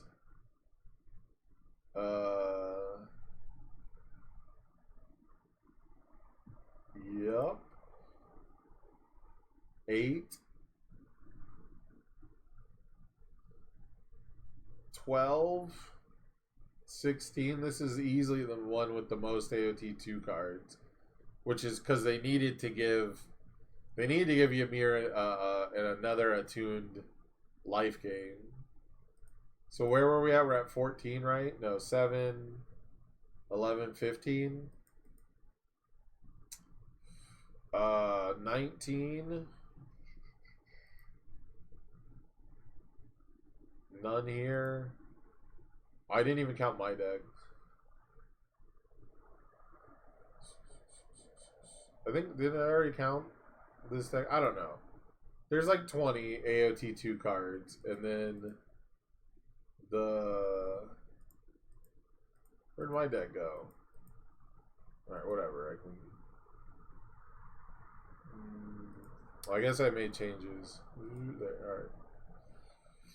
And then for set 2, I got none of the attacks.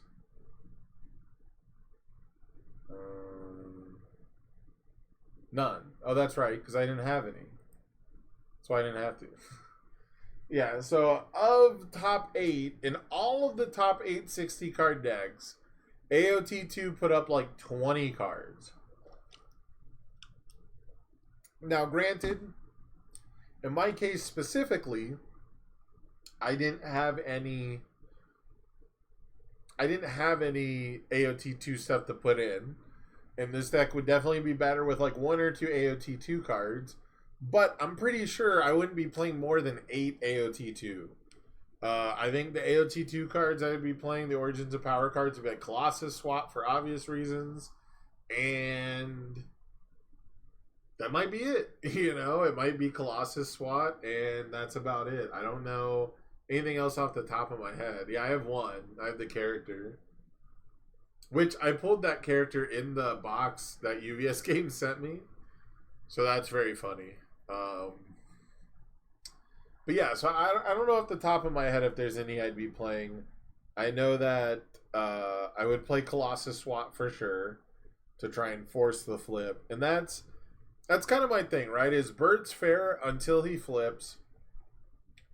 And he goes from, like, when he's fair, I don't mean he's like C tier, B tier, like high B.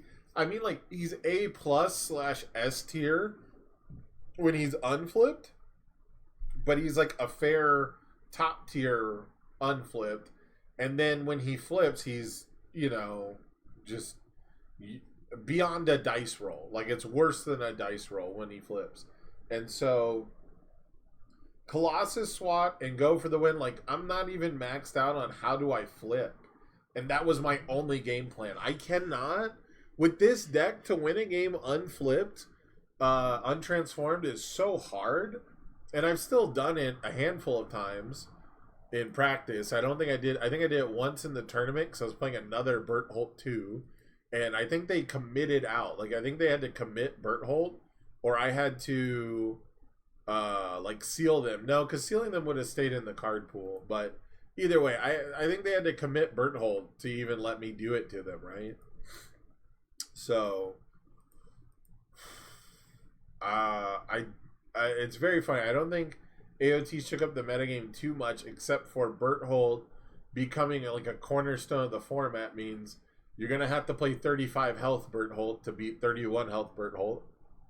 Because 31 health Bertolt is actually 45 health Bertolt on average.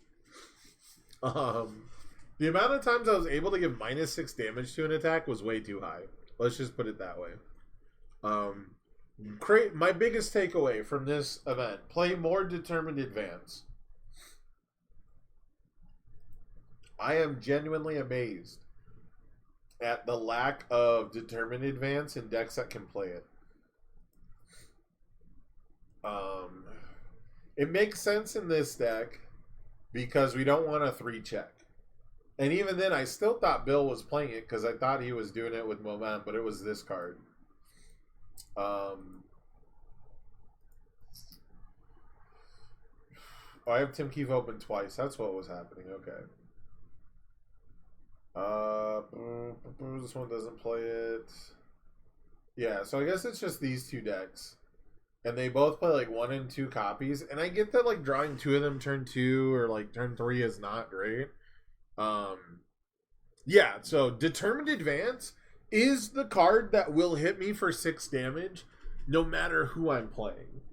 You know, like it's too risky to block as Rodan. It's too fast to block on Bertolt unless I have a full stage and then I'm going to commit out. And as Bertolt 2, I'm going to check a 3. Kind of annoying to play against his pony as an extra bonus. Yeah, no, it's super annoying. Like, Zach's takeaway is literally my takeaway. It is one of the main cards I don't want you to play against me. And so that means you should be playing more of it. Granted, you can't just rail them out like walk the dogs, but you don't have to. It beats so many things. If you can play it late in a string, it beats so many like gotcha cards. If you can play locking the building or I guess compressed weights, but no one will play those. If you can lock it in the card pool, it beats like everything almost as like a 6/6. Um, Playing around, reductions is such a big deal. So I think determined advance should be in your deck if you can play it as least as a one of, and if you're a momentum hungry strategy, like, and you're doing check bonuses, I don't know, man. Like determined advance, respond award the victor, filter Bertolt, play determined advance, like sick, dude, so sick, and it's EX, and we're actually winning games with EX. So like, this is my biggest takeaway is I think determined advance is better than most cards. I can see why like Deception Dagger, if you're still worried about like combined firepower and stuff like that, would be something that you prioritize over it. But I think Nuts and Bolts, Fundamental Universes, Determined Advance is one of the best beat sticks. I'm putting Determined Advance in like my top 5, top 10 attacks. If Vast Hybrid Chimera Kraken is my number one, I think Determined Advance is in my top 5. It's definitely my top 5 of the weekend tournament for all decks I played against. I played against like a good handful of decks that could play Determined Advance, and I'm glad at how little I had to deal with it. There was a time where I played against a Determined Advance outside of the tournament.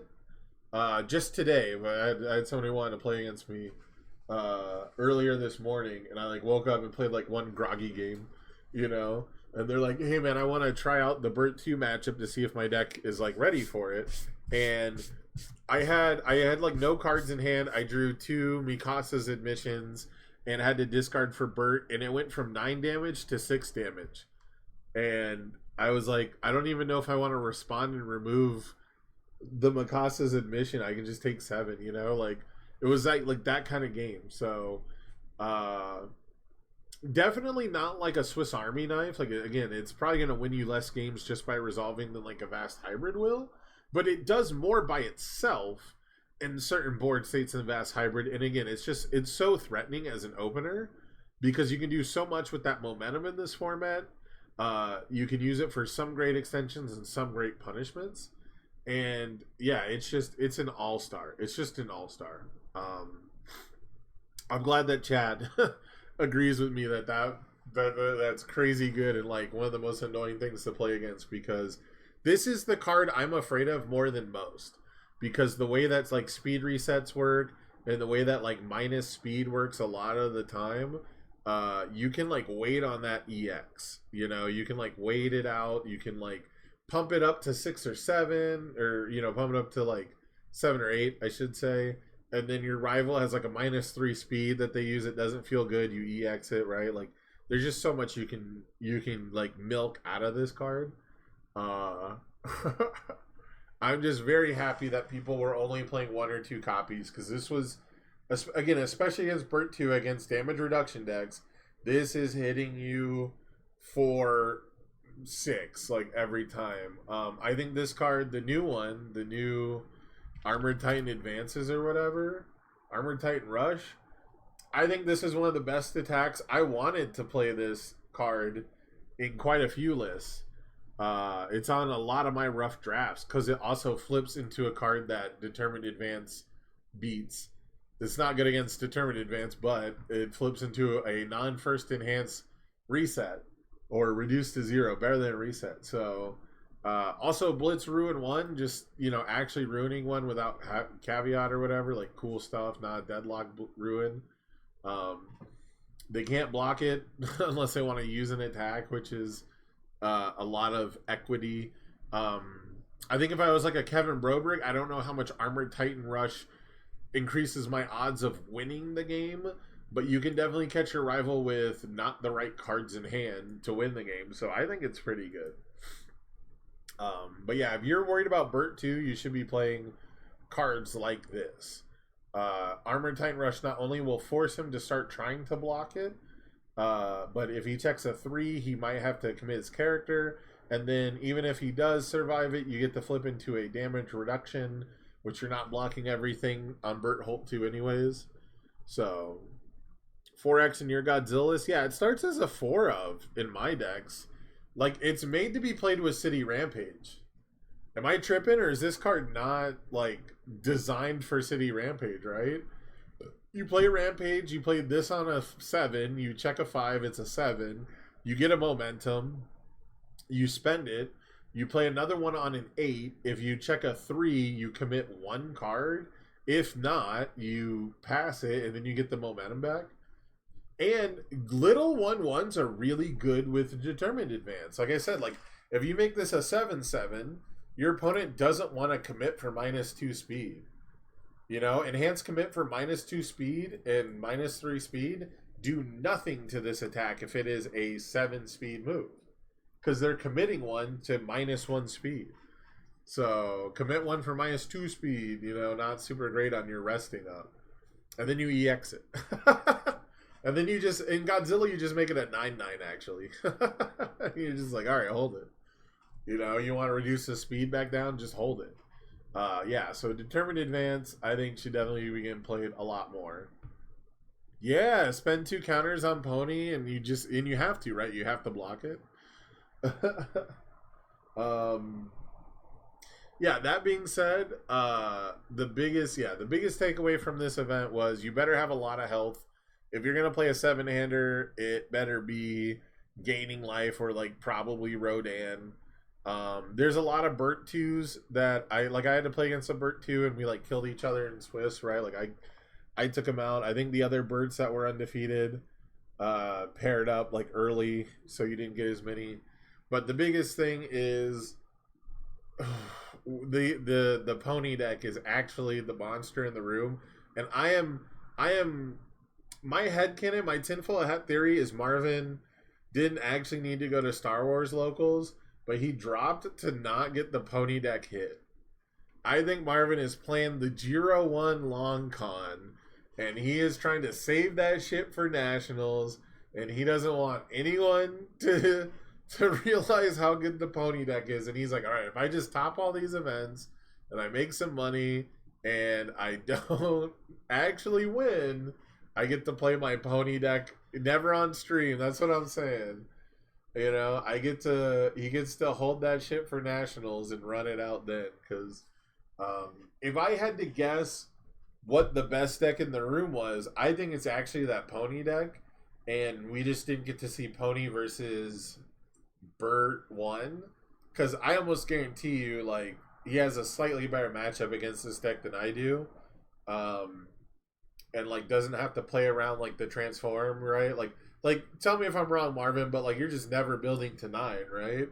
You just operate on 8 or less just fine, and like it's up to Bert to build 9 if he wants to transform. Because I gave it to him, you know, once by accident, you know, and then I think in the first game he actually built to 9 or whatever and just killed me before I could respond. So you know, like or you know, he killed me on 3. Pony killed me on 3 foundations. Fought in Atlanta. You took it then? Yeah. Oh, did he play Bert 1 in Atlanta? Got that. Yeah, I saw you guys ID'd. That's why I didn't mention it, because you get to get paired. But, yeah, man, I'm scared of that Pony deck more than I am the Bert 2 deck. You know, the Bert 2 deck, like, is super gross and annoying, and it takes a long time, but the Pony deck is like that, but also it's just a generic 7-hander, and it forces you to just, you know, zonk him. And, like, the decks that are, like, really nasty against Bert are also going to be nasty against Pony, but, yeah, you didn't have double trouble, yeah. Yeah, so that's... I keep saying my main takeaway, but that is the final takeaway is I think it's really the pony deck that we should be talking about or focusing on a bit more.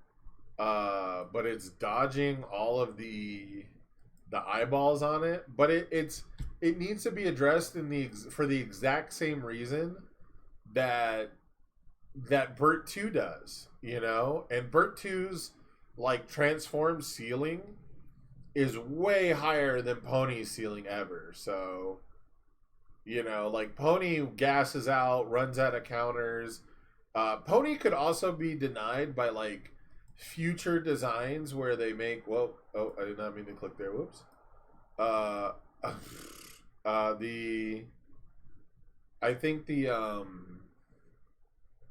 Risky Encounter being gone from the casino decks saved Pony a lot. Like that's Ymir and Pony bumped up, right? Because they were the grass gets greener when you cut it on the other side, and so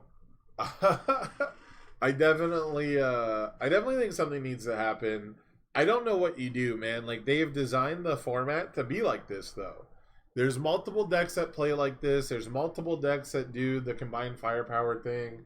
My local has a sick Mirko deck with combined firepower, and he was like probably 1 or 2 5-checks away from killing me, and I was like, I don't know, man, how do you lose? You only lose by like checking bad here and then going into my turn with nothing ready. And then it forced me to play like a 6-attack string as Bertolt, and because I had Forcing Surrender and Trace Eyes, I could. But if it wasn't for like a 5 build with like the perfect nut draw, like that Mirko deck beats me that game. And then game 2, he just didn't draw the heat, and then, you know, same thing. Never had to transform, though. Like, Mirko didn't let me transform because the game didn't go that long. So, like, Bert 2 on the front side is still just good enough. And if you optimize the Bert 2 deck for being the front side, you know, and you play, like, the one where you discard it for bonus speed and things like that, like, I think the deck is going to get grosser. So I don't know how the design team feels about all this. I will say I think that there is like a decent balance, but it's a balance amongst only the top tiers, and it's a balance amongst like things that are really volatile and like really swingy. Games look one-sided more than they probably are. Like Pony puts me to 17 and then I kill Pony, or you know, Mirko puts me to 6 and then I 100 to 0 Mirko. Like those games look closer than they were. And then sometimes you've got a game where your rival's one turn from 100 to 0ing you, and you do it to them first and it doesn't look close. So yeah, I don't know. I don't think I really have much else to say on this format. It's not the most interesting to me personally. I have a bias against counting foundations in general. I think if a player has 9 or more foundations transform is probably my least favorite like design of all time. I think I'd rather play set 1 MHA than play against decks where if I build to deadlock 2 cards early, like I just lose. And that's what Bertolt 2 is. Bertolt 2 is if you build to 9 and, you know, pass turn with 9, then you lose. If I build to 9 and you don't kill me on that turn, you lose. So, and Bert can ramp it. And again, I'm not playing Colossus SWAT yet. Like Bert 2 can like surprise you with it, right? You can do it from his turn, like before you know it. But there are ways to deal with it. There is like, basically, this format is about one of the least popular. Yeah, 80%. Yeah. I was playing 80%. I'm mad I got talked out of 80%. That was in my original build. If you go back on the history, where is it? I added it back. I put it back in because so many people were building to 8 against me. And like in the mirror, they were building to 8 and trying to like go for the win me. But at 3:37 on Friday, 3:37 p.m. on Friday, I took 80% out of my deck. So like, yeah, I cannot stand Deadlock because it makes me stop playing the game. And now Deadlock is at 9 foundations. And in the next AOT set, if they want to power creep this, they just make characters transform at 8 or at 7 instead of 9, and then we don't get to play the game anymore. Like, that's what I'm afraid of. That's what I don't like. That's what I can't stand, is that whole design process. I'm not a fan of. I just, I don't know. I don't know what else to say other than I think that the design is super corny and super lazy. I just don't like it. Um,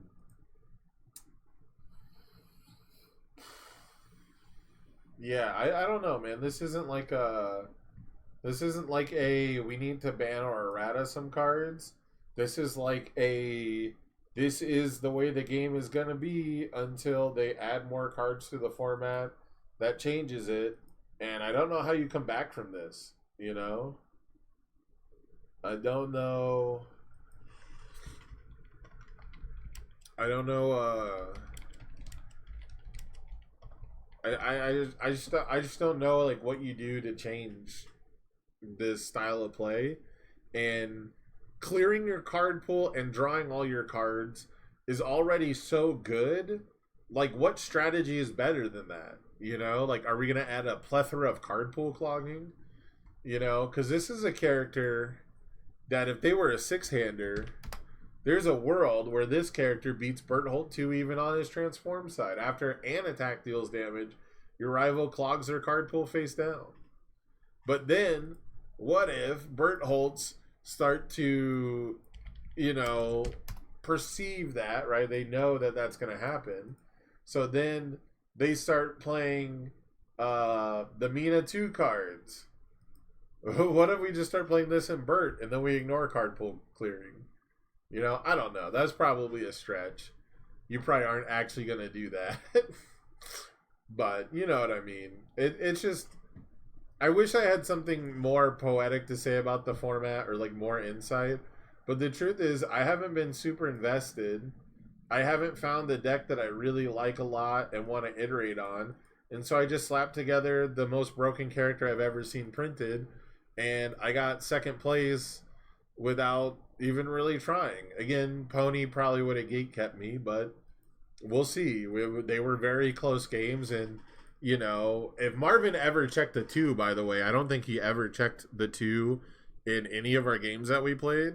But like, if he checks a 2, like, it's vastly different. You know, shutting that turn down and you know, having to full send into Bert 2 with like nothing ready, or you know, end your turn to keep like your character and some other things ready is like vastly different. So it's high risk, high reward.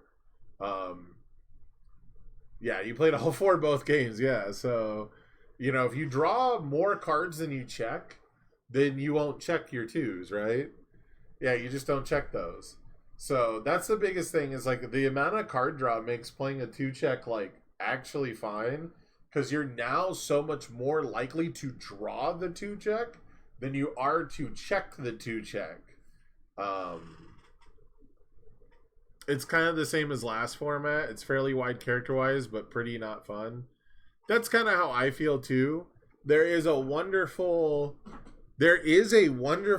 diversity of characters, and there is some diversity in strategies.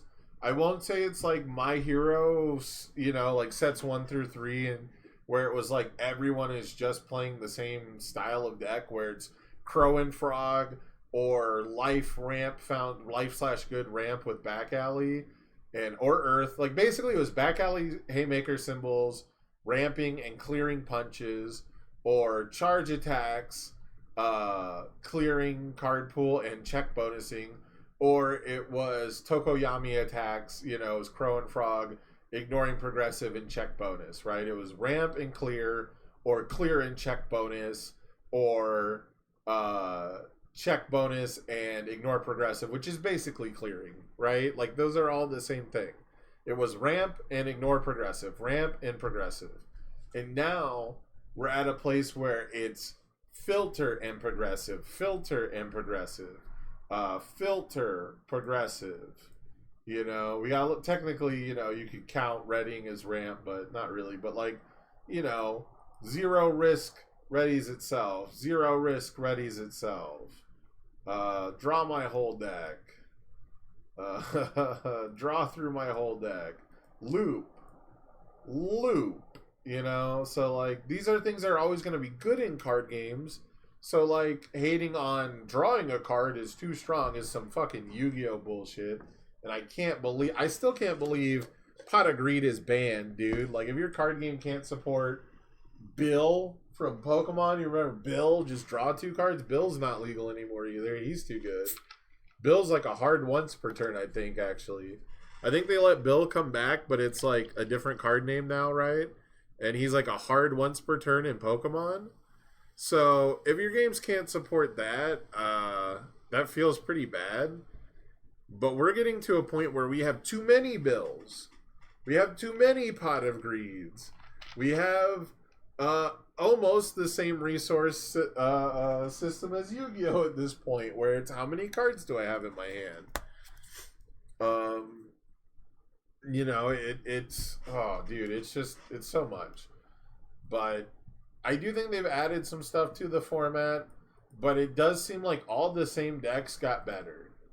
Right? Like the top 8 was Godzilla's we already knew about, the 2 Bertolts, which the Bert 1 is kind of new, but I think people just weren't iterating on it, and I do think this character got gatekept by Risky Twisting.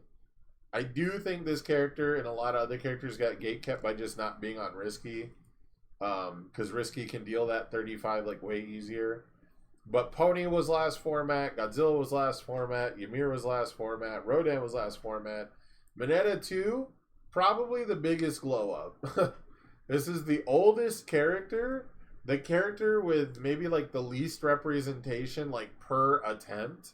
Because I know Mineta 2 used to top way back in the day, and he's probably topped more events than obviously Bert 2, who's had 1. But like, you know, as far as number of times you could have, you know, attempted in representation, I think Mineta 2 had the biggest glow up, and it's because he's doing the best job at preventing the card pool clearing. But I was just about to say, Marvin fought both Minetas in the event, and he didn't lose to him. New Deku is like ready to be a menace, dude. New Deku, if he can figure out the card draw, if he can like draw enough cards to keep blocking, you know, he can probably stay alive. But he's really weak to a lot of these flip characters.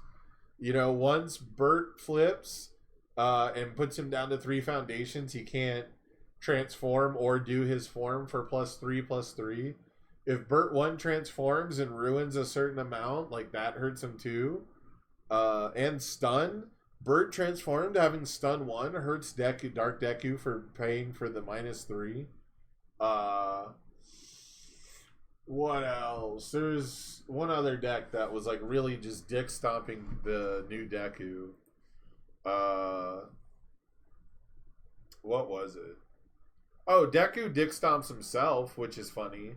If you're trying to do one-shot Deku, you know, he can, like, if you try to do one-shot Deku, one of the best ways to defend against it is to just be Deku and either reduce the speed to 0 when they flash it so they can't EX it, or just do the vestige side and put it back to 1, you know? You know, so I don't know. Playing Deku on air, having good success. I have not had to flip back and forth yet because I usually die once I flip to Bert 2 or Pony or whatever. Like, I fought against a lot of the nastiest stuff. But yeah, I think Mineta 2 is probably the biggest glow up. It was probably the biggest surprise. It was probably like the best like anti-meta. Like, this deck is just trying to like counter what people are doing. So I thought that was cool. But I imagine Marvin did not have a problem with just play Lethal Slash on a 5, clear the face down, Lethal Slash clears. It's like Mineta never did anything at all. You know, if you got to add a committed foundation to your card pool and then spend 3 counters with Pony to clear it, it's kind of like you didn't clog it at all. So There's just a lot going on. I would really like to see in set 3, I'm hoping that there's like punishment for characters transforming, but I don't know what it would be that would be fair. And I have to assume there's still going to be characters that like transform that they want to be relevant. Silver bullet designs are not cool, especially if they come out 2 sets later where you're like, hey, here's this new transform gimmick. All the characters that transform are like, pretty much top of the format or close to it. And then we print stuff that punishes you for playing them, but you got to have some back and forth. I don't know. I'm really curious to see what the next Colossus Titan is, because in set 3 we should get an Armin that transforms into the Colossus Titan, and Armin has been historically pretty dog shit, and Colossus Titan has been historically pretty broken. So we're either going to get a dog shit Colossus Titan or a broken Armin. And I'm very curious to see what they do. Because if he's like dog shit Armin on front and broken Colossus Titan on the back, we could have like a balanced character. It let you recycle seizing? That's gross. Wait, how did you recycle seizing? It goes face down, right? The Way of Kirishima, yeah. 1 and 2 are way too good, so they make sure that the third one is dog shit. That's so funny.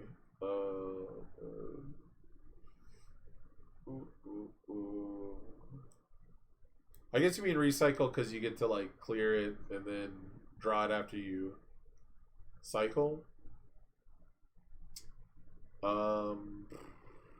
There's that one Armin that looped that one air attack, but they hit him with the Day Zero errata. Yeah. Well, hey man, that 1/6 stiff air attack was too good, I guess. You just put your deck full of 6 checks like Bill Evans, and you just go to town. I don't know. Yeah, it goes back into the deck. I thought you meant like you were adding it from card pull to hand, and I was like, hold up, what bullshit is this? If they reprinted Cunning and Prideful, or was it Cunning Pride? If they reprinted Cunning Pride, dude, I'd be playing Pony all day. Pony with Echo attacks? Hell yeah. What is this card called? Cunning and Prideful. I was right the first time. Have you guys ever seen this card? Have you ever seen the old wording for Enhance Flip? It used to say, turn this foundation face down. Turn this foundation face down. We reduce that to one word, flip. You used to have to say, turn one rival or turn one opponent foundation face down or something. Let me see. What's the wording we used to use for Dimitri? Oh, Dimitri. So this is the character that debuted the flip wording. Flip one of your opponent's foundations. Let me see. What do we have for turning the rival's foundation face down? Did we even have that ability?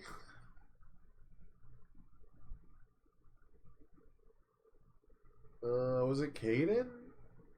There had to be a flip a rival foundation. It's like turn one rival foundation face down.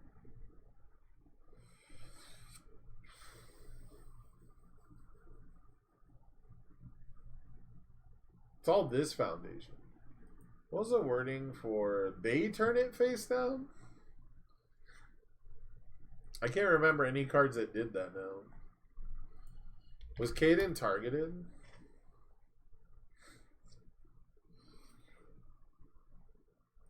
Oh, Caden 2 also had the flip wording. Maybe Dimitri didn't debut it? But I didn't know Red Horizon came out. I didn't know Red Horizon 2 came out after KOF. I thought it was Red Horizon 1 and 2 and then KOF. I don't know. Anyways, we used to have silly wording. We used to have very silly wording. Oh yeah, Pony bumps the Grape Rush. That's very funny. Giving Grape Rush speed is very annoying. That is definitely annoying. I have to look now because I'm curious, but yeah, I don't know. What were your guys' thoughts on the format? Are you like super stoked to play more, or like give me one change in chat? Give me one change. You can ban or errata one character. You can change one rule. You can change one card, errata ban one card. If you can fix a format with one change, is it possible? If not, do we just let it rock?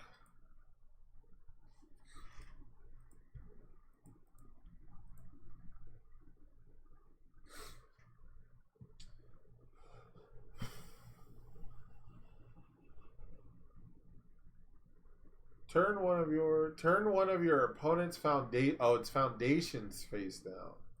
That had to be plural. That's what it was. Rivals foundations. Yeah, this used to be our wording. Turn one of your opponent's foundations face down. So you can see in the Warriors of the Night 10, we had this wording, but by the time the set came out, we had flip. You enjoyed your matches, but your deck is super lame.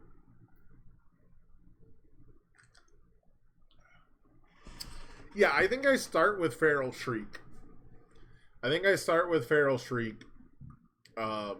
Just because it hits both Bert and Pony, and making them play Wish hard is better than making them play Feral Shriek.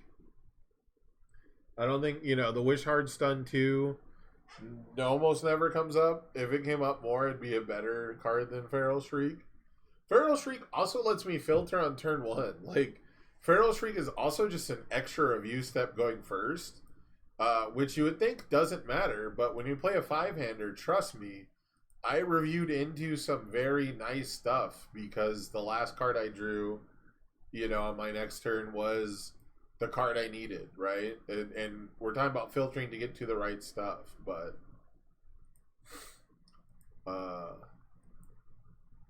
yeah, it lets you build your entire hand and draw a card, which is not great either. Like, they got, okay, so so let me oh god, do you guys know about Botan's coaching?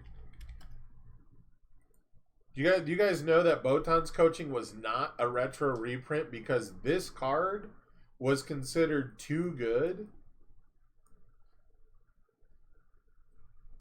Once per turn, both players discard and draw. Same effect, except you don't flip it. And this card was very popular because letting your rival cycle was not considered as bad as it is now. Now it's like super scary to give your opponent like that much more consistency. But it was way better to just let you chain block late in a turn. Also, if your opponent spent like actions and like was a 6-hander and they weren't drawing too much, it was not that difficult to make them Voice of Reason their last card while they're trying to kill you. And like they lose their last card and you get to draw a card and you both have one in hand, like is super strong. It's also a 2-block, but that's not the important thing. The important thing is they made it a flip cost because it was too strong. So like Feral Shriek is similar, except I don't ever have to worry about letting my rival cycle, and it does something in my hand, and it's reusable the same amount of times as Voice of Reason. So I don't know, man. Voice of Reason was too good as a 0. Feral Shriek's probably too good as a 2-diff. Very similar vein on how you use them. Granted, again, Voice of Reason you can do as an enhance on like the 5th attack. So probably still stronger in the long run. Voice of Reason probably still stronger than Feral Shriek. So I'm not trying to say like buff Botan's coaching, but I'm just pointing that out. that discard and draw without it being part of the cost is pretty good.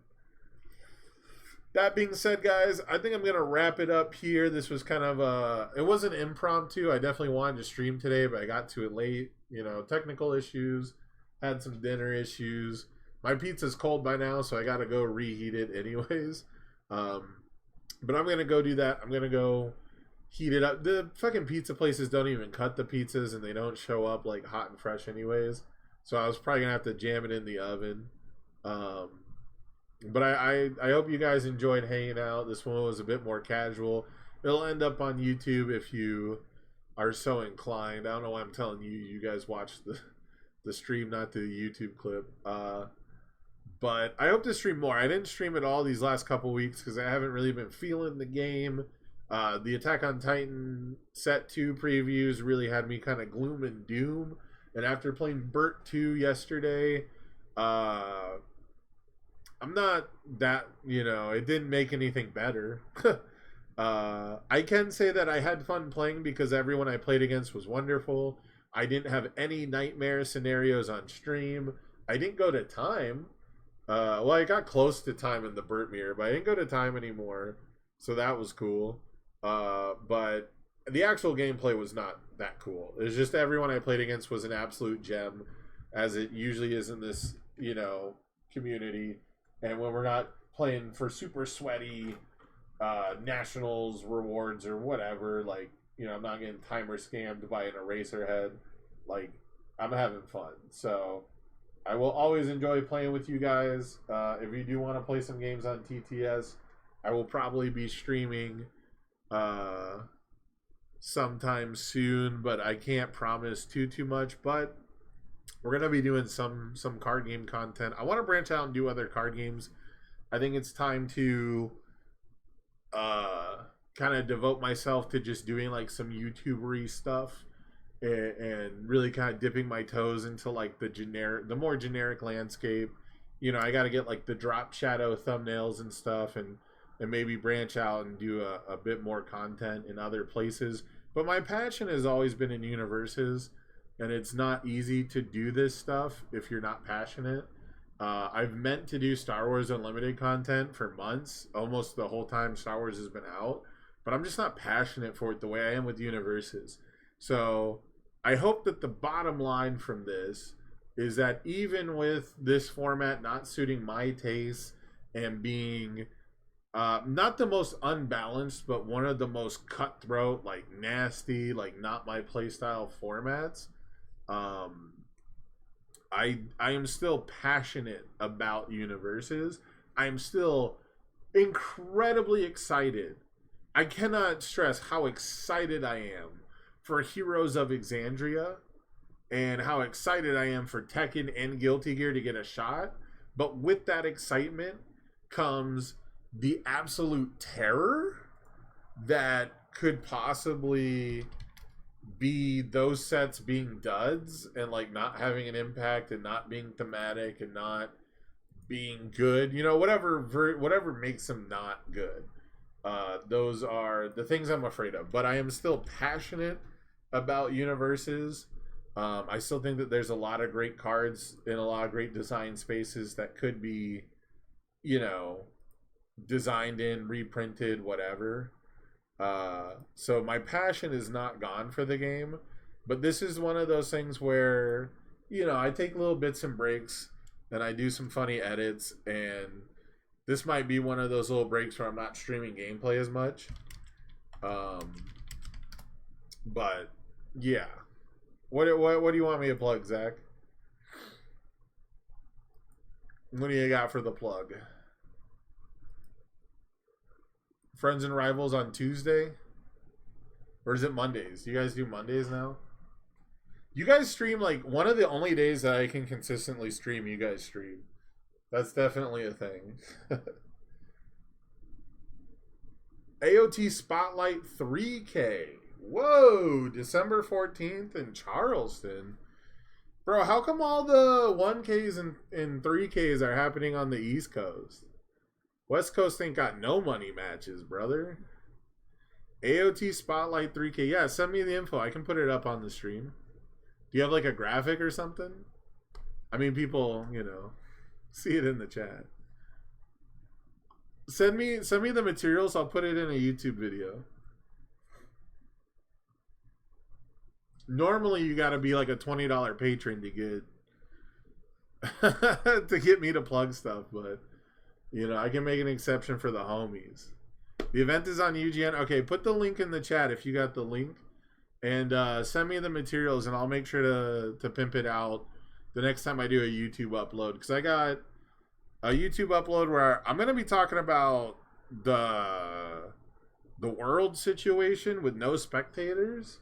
But I am really, really, really letting that one cook, because I am giving them every opportunity to change their mind. But if they don't change their mind within like a week, I'm probably going to give my thoughts on it, because that one has been cooking inside me for a minute. And there's a lot of like visceral reactions I have to it. But I don't think that those are that's not what I want to put out into the universe. So I got a lot of stuff cooking in my mind. I just got to make sure it comes out right. And I got to make sure I'm being fair to as many people as possible. Because I will say, as a bit of a spicy one, I think Bertolt 2 is more balanced and more fair than people want to believe. And way more than people might think. But that still doesn't mean he's like a good gameplay pattern, right? I still don't think that means his gameplay style is great. So it is what it is. But here's the link if you guys want to win some money in Charleston. You can go down to Charleston, play for $3,000. Nobody's registered yet, so I guess, can you even join? You can. So $30 sign up. 7,000 Rivers Avenue, building 1,000. If I could get it out to Charleston, man, I would. But that's probably a little too rich for my blood. Anyhow, I'm gonna take off now, guys. I appreciate y'all hanging out. Thank you so much for being here. Thank you again, Marvin, for the resub for 18 months. That is huge. Congratulations on going undefeated with Pony. And stop saving that shit for nationals. Stop hiding from the ban list, because if nothing changes before December, bro, I think I'm playing Pony.